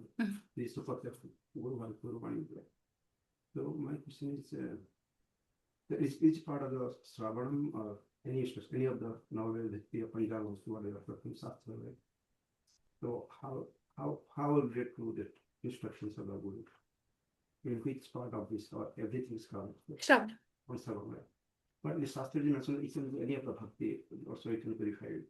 So we'll go with the Guru Vani or Shastra Vani, any of the. Shravanam from Guru can give you perfection. It will lead to the other angas of bhakti. But if somewhere you mentioned, so if you cannot do Shravanam, you can do other bhakti also. Without Shravanam, you cannot do anything. See, if we want to Shravanam, Kirtanam, Vishnu Smaranam. What Kirtan will I do if I don't do Shravanam? If I don't know about Krishna, what will I sing about Krishna? What will I tell about Krishna? What kind of Smaranam can I do on Krishna? Shravanam is a must. Yeah, somewhere. if you cannot do kirtan or something, and bandhanam is also. Take any of the limbs as a major limb. Any of the limbs, like you hear Shravanam, okay? And then we have to hear, say if you want to do the Archanam, okay, stick on to the deity worship. If you want to do the only Nama, then stick on to the Nama. But you have to hear though. How to do the Archana, you have to hear. How to do the Nama, we have to hear. So hearing is the basic thing. So the Guru's used to do the first prayer. Yeah. The Shastra. Yeah, yeah. Even those also, Prabhu, Shastra says you can pick up any Anga of Bhakti, but Guru knows what capability do I have. Yeah. A Shravanam bhi aisa nahi hoga. What to speak of Archanam in the Kali Yuga? I will not be able to decide. The Guru will decide which Anga of Bhakti is better for me. Right. Right. Any condition to They know as well. Simply following. They are our well-wishers. They are like X-ray machines. And they answer very kindly when we place a question. Simple thing is follow it. Aisa. Not follow this. Follow. This is very dangerous here.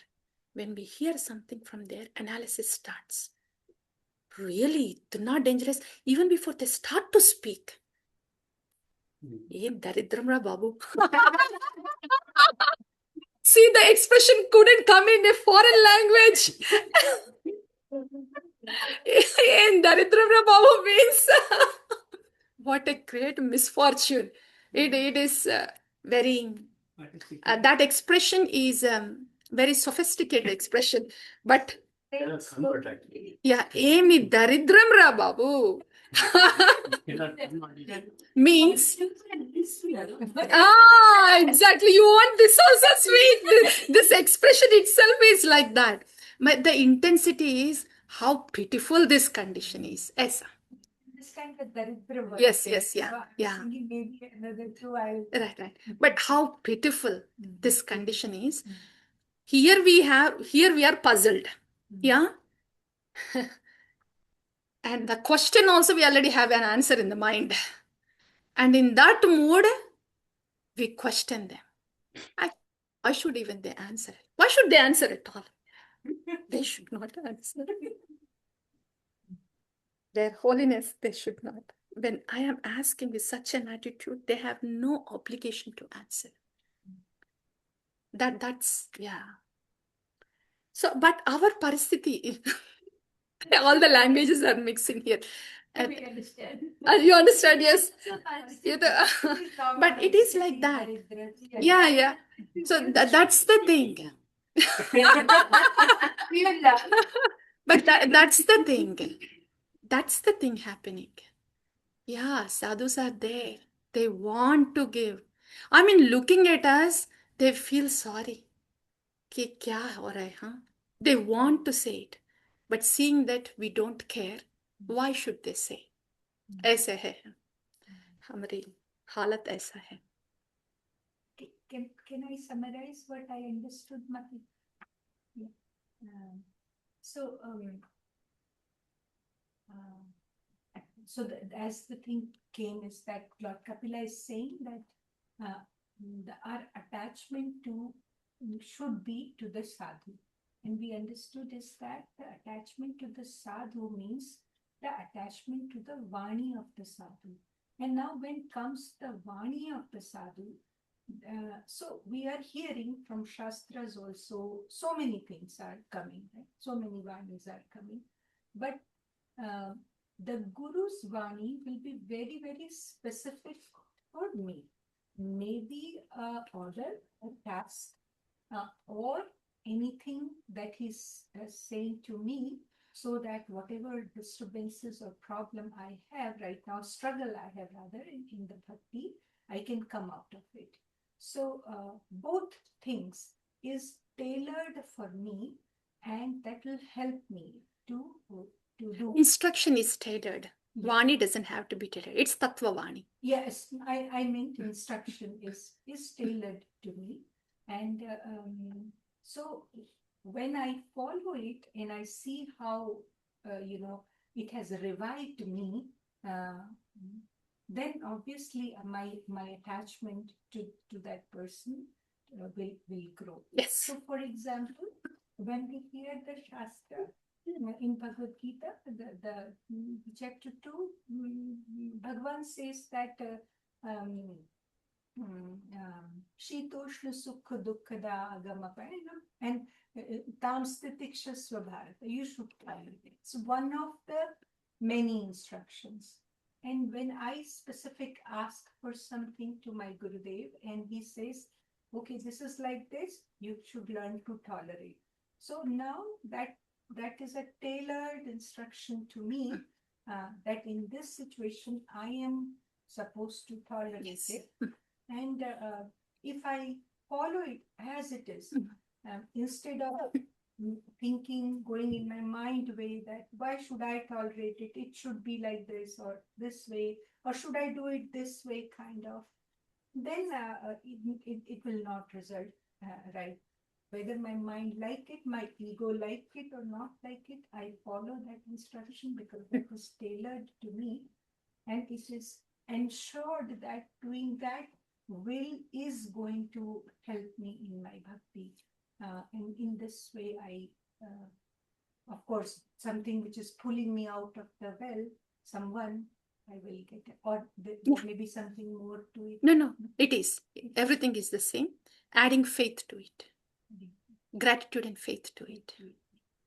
If this person, sadhu, knows Shastra, my well-wisher, I may not be knowing, understanding, or I may not agree also, but yes, faith. Faith and gratitude will make a difference. Otherwise, it may work, but it will work better with faith and gratitude.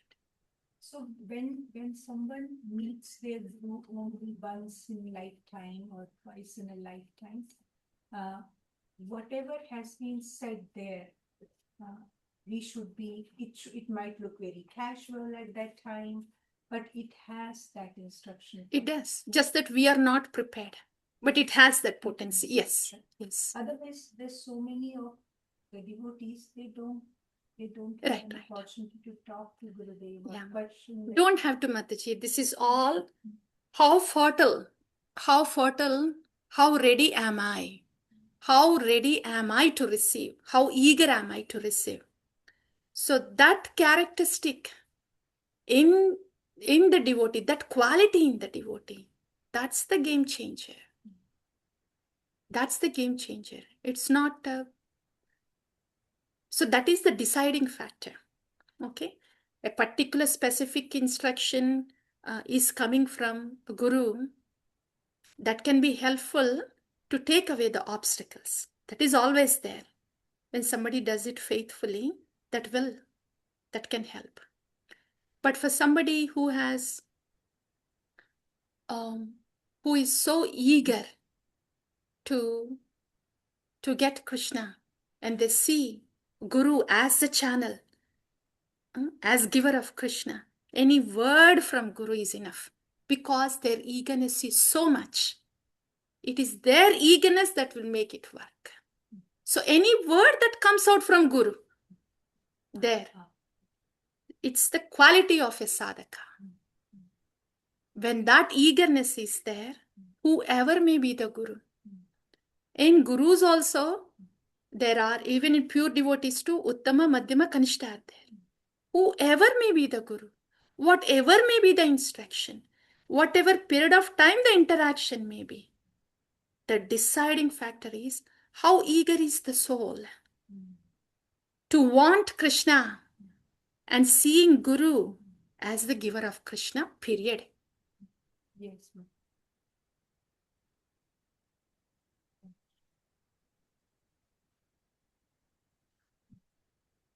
So whoever has this quality, they come to raga very quickly, because their eagerness is want to go to Krishna. Shastra is saying Guru is the giver of Krishna.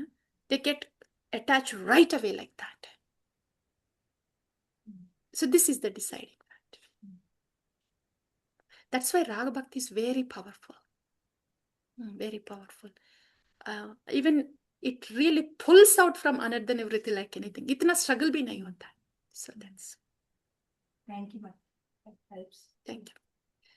And Mataji, to reach Raga, you have to be in the sadhana bhakti for that. Mataji, ye kaise keki? There are not two different things, ma. See, Prabhupada has given this process, right? You chant 16 rounds, you stay in the devotee association, understand the tattva. Aisa. My attachment to Prabhupada, because I have attachment to Prabhupada, faith in Prabhupada, that's why I get up early in the morning and I want to do offenseless chanting. And that's why I want to do the service. So I do sadhana every day because of my attachment to Prabhupada. Aisa. The other thing is, I will do this sadhana bhakti and this will take me to raga bhakti. It doesn't happen like that automatically. I'm doing sadhana bhakti because a raga bhakta told me.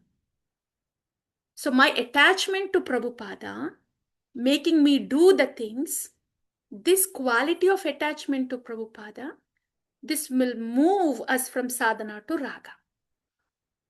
When we take away Prabhupada from picture, I will chant every day 16 rounds. I will hear Krishna Katha. I will do the service. You keep on doing life after life. Purification ho raha hai at the most mode of goodness. That's all. Who are we attached to? Bhakti is all about sambandha. Sambandha to Bhagavan. Otherwise it is jnana. I know about Krishna, but am I connected to Krishna? Am I related to Krishna? Do I have sambandha for Krishna? That's bhakti. I am doing this sadhana, bhakti, because of sambandha. So only when there is a relationship, it becomes bhakti. See the sadhana thing, yeah. If I do the whole thing, because it is said in Shastra, it is simply jnana, purification, that's it. That will not take us to raga bhakti. When I do it out of attachment to a bhakta, that attachment to the bhakta moves me from sadhana. The same attachment to bhakta will take me to raga. Attachment to the bhakta is bhakti, not just doing sadhana. You are hearing it for the first time. It takes a little time. I know. Because generally what we hear is, do your 16 rounds, do your service. I know. Yes, that is. But it is to be done because it is said so. So let it assimilate. Yeah, thoda sa. First time, you know. But at the end we need a mercy. Mercy. That itself is mercy. The attachment to a raga bhakta itself is a mercy. It is his mercy that is making me do the sadhana. Shift. How am I viewing? What am I doing? It is because of the mercy of the sadhu this sadhana is happening. Then the sadhana will not stop. It will become spontaneous. If I see sadhana as a separate thing, okay, I'll do sadhana. Sometime I will get raga bhakti. The sadhana bhi bahut burdensome ho jayega. It's not easy to do. So, yeah, subtle, yeah. So, Vaman Hari Prabhu, yes, Prabhu, the baby in the womb praying for staying in womb only and not come out. Can we draw some? Yeah, you already said this, right? Yes, Prabhu. Yes, I'm just reading this. Yes. Dear devotees online, आप चुपचाप ऐसे ही बैठ गए. So sorry, we are not ignoring you. लेकिन यहाँ I see the on-site devotees chakora birds. ऐसा.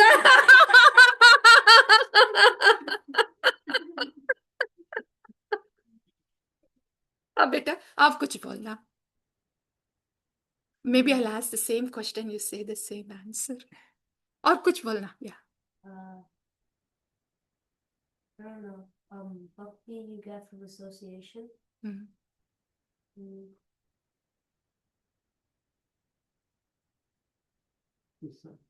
Yeah, sadhu association. Sadhu association. I will remember that, beta. Thank you. आप कुछ बोलना. You are really sadhus, beta. Both of you. I mean, you're sitting here and you're still hearing what's going on. You are sadhus yourself. कितना सुकृत है आपका, एक छोटे उम्र में आप you are able to do bhakti, hear Krishna Katha. You are very fortunate.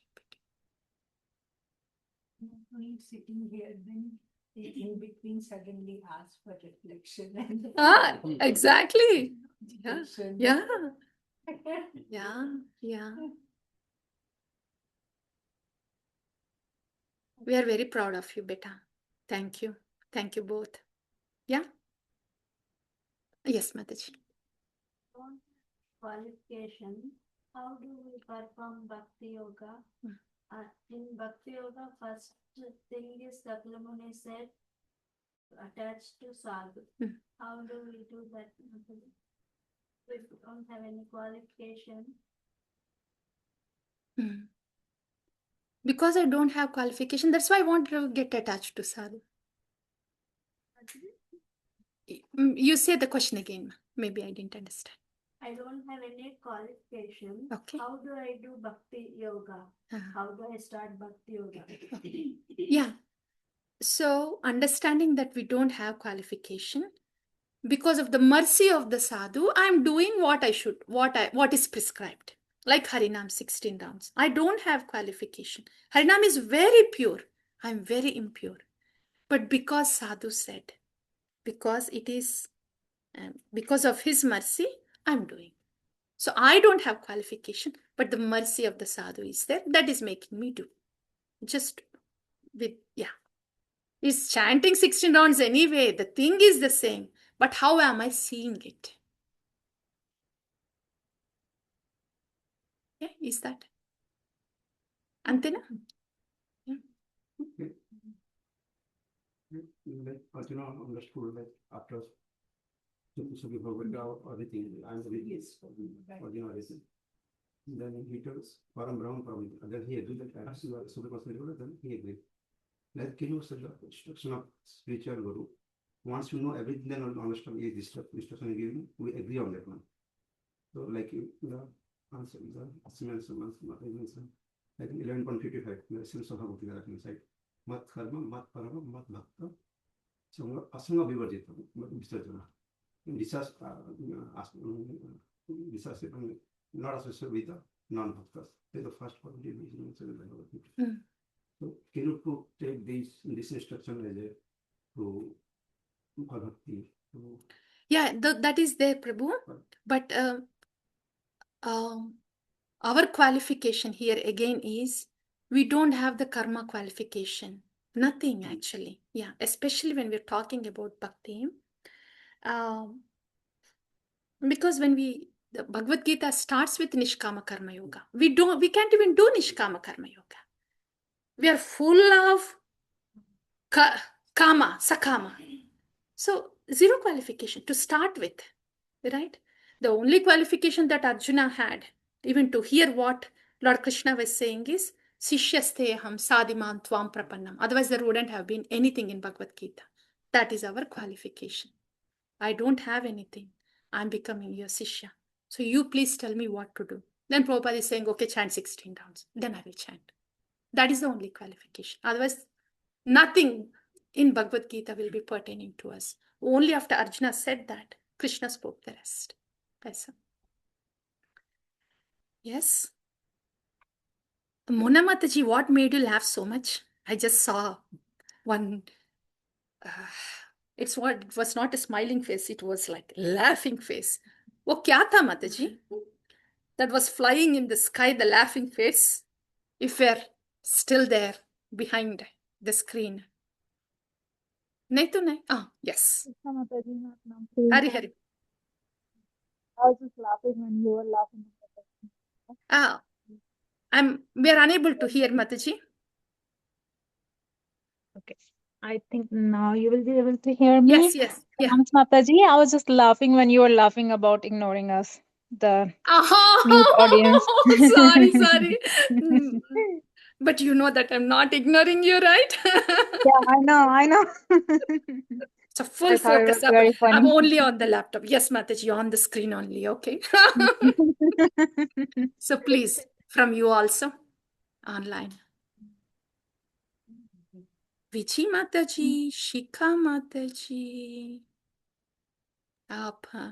That's me, Mataji. That's Oh, I'm logged in two places from because there. I'm Okay. moving about. So one on the phone, one on the Got laptop you, upstairs. got you, got you. Yes, If yes. I did have a question, but it was the sweetness of Raga Bhakti, and you spoke so much about Raga Bhakti, and I didn't want to ask, but if people are done asking questions, I was wanting little bit clarification on this Ashtanga Yoga and Jnana Yoga. You said I just felt that I didn't want to start off with those questions to break the sweetness of raga. So I was like, no, those are not important anyways.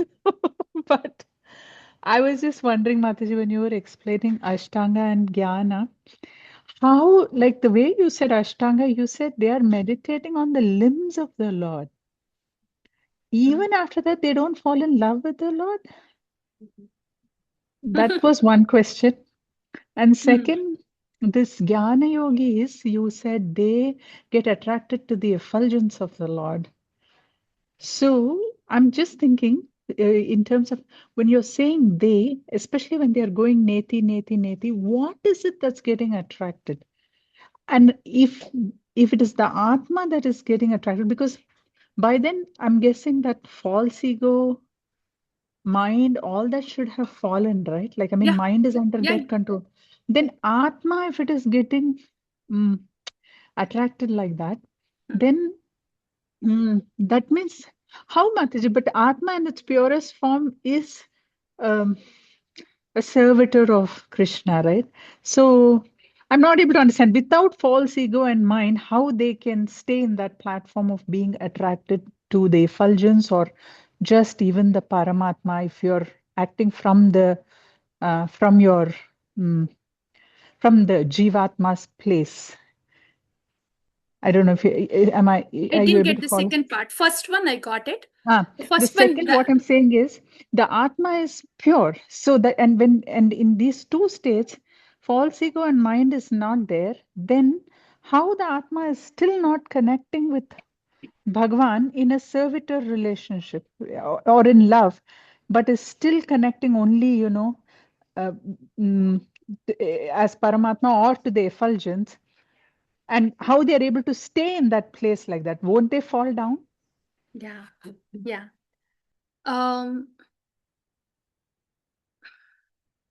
If they are Mayavadis, it is said that they would fall down. But if they are Brahmavadis, then they would not. Like the four Kumaras, they were Brahmavadis. They do not fall down because even Brahmajyoti is also a transcendental platform. There is no pull of modes there. So it is not blissful when compared, the bliss in Bhakti or Sambandha with Bhagavan, that bliss of Sambandha with Bhagavan is not there. Nevertheless, there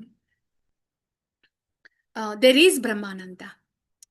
So they will not fall down. Brahmavadis don't fall down. Mayavadis fall down. What is the difference?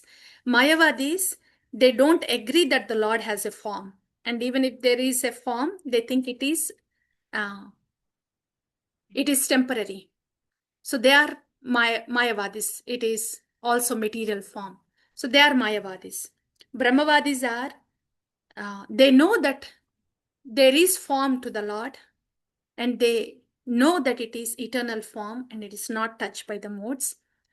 But they are happy in Brahmananda because they haven't tasted the greater happiness of Bhaktyananda or Sevananda. The four Kumaras, they were happy in Brahmananda until they smelled the aroma of Tulsi Devi coming from the lotus feet of Narayana.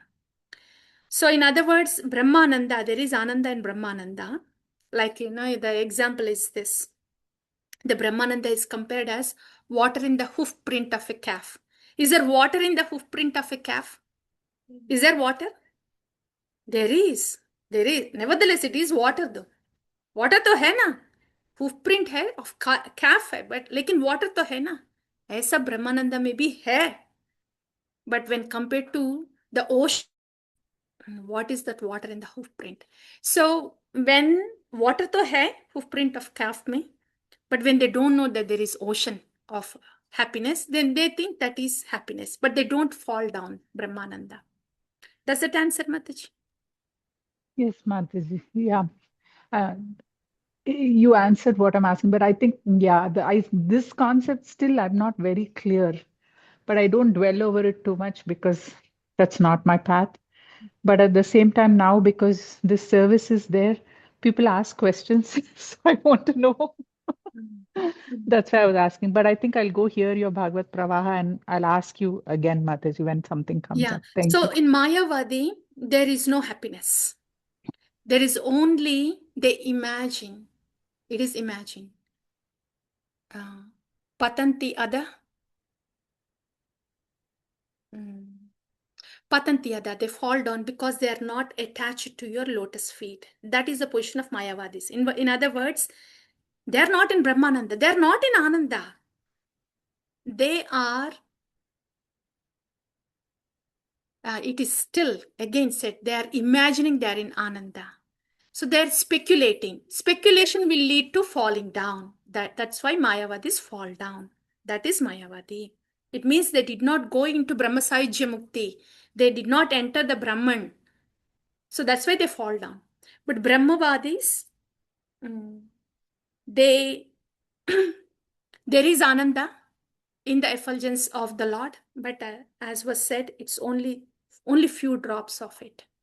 But past the Brahma Jyoti, in the planets with the Supreme Personality of Godhead, in the Seva of Bhagavan, there is ocean of happiness. So that's the difference for Mayavadi, Brahmananda, and Bhaktiananda.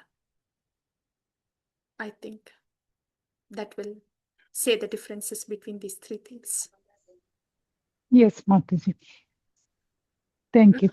Thank you, Ma. Quick clarification. Yeah. The Mayavadis, they are just not having miseries. They are not having bliss. Yeah. But they're not troubled by modes. Not. Yes. That's why we say they're not. Yes. Yeah. ठीक है? Shall we pause here? This is the day one hai na? We are also flowing to see kya works out better. Evening is better than the morning one. Morning we were trying to figure out. I don't know about trying to figure it. I was just feeling sorry for all of you. But evening is better. I think this format, just presenting in an hour and a half and just having a free flow of conversation. We will continue the same thing for the rest then. And so the change is, dear devotees, the morning session will be on the Zoom. And the evening session will be in person. And of course, it will be on Zoom also for the distant devotees. That way we don't have to sit for too long. So that will be the change. Morning session is the regular one, right? Yeah. When you're saying morning session, I'm confused, Mataji. No, this one, this Bhagavat Katha for the next 6 days. Now, when I say morning, no, I'm sorry, not the morning one, but the 2 p.m., the first session. Afternoon session, yeah. That's why I got confused when you said morning. Sorry. That's why I was asking the time, which time. Oh, sorry. I'm glad you're able to express it. I feel better when you're expressing. Yeah, it's not the morning, afternoon session, the first session that starts at 2 o'clock. That will be on Zoom instead of in person. And would it be from 2 to 4? Yeah. Yes. I think 2 to 4. And then 1 hour to 1 hour commute. Yeah. 4 to 5. And the second session will start at 5 o'clock. Say from 5 to 6:30, 7 like that. 5 to 6:30 presentation something and then conversation like this, discussion after that, and then prasad. So basically 1.5 hour ka hai na? 1.5 hour first session, 1.5 hour second session. We are thinking 7 days. The whole day and night will be in Bhagavatam. But anyway, we are clear about what can work out practically. So yes, dear devotees. ठीक है? Sunday is from 11 to 3, Prabhu. Yeah, with a half an hour break in between. Yeah. Okay, dear devotees. Shall we pass Yes, here? Mataji. Thank you so much. Thank you. So we will log off. Thank you all so much. Honoring all of your association, वाञ्छाकल्पतरुभ्यश्च कृपा सिन्धुभ्यैव च पतितानां पावनेभ्यो वैष्णवेभ्यो नमो नमः। श्रीमद् भागवतम की जय, श्रील प्रभुपाद की जय, समवेत भक्तवृंद भक्तवृंद की जय। जय। Jai. Hare Krishna, Hare Hare Krishna. Krishna. Hare Hare Krishna. Krishna, Mataji. Thank you. Thank you, Mataji. Hare Thank you, Krishna. thank you so much.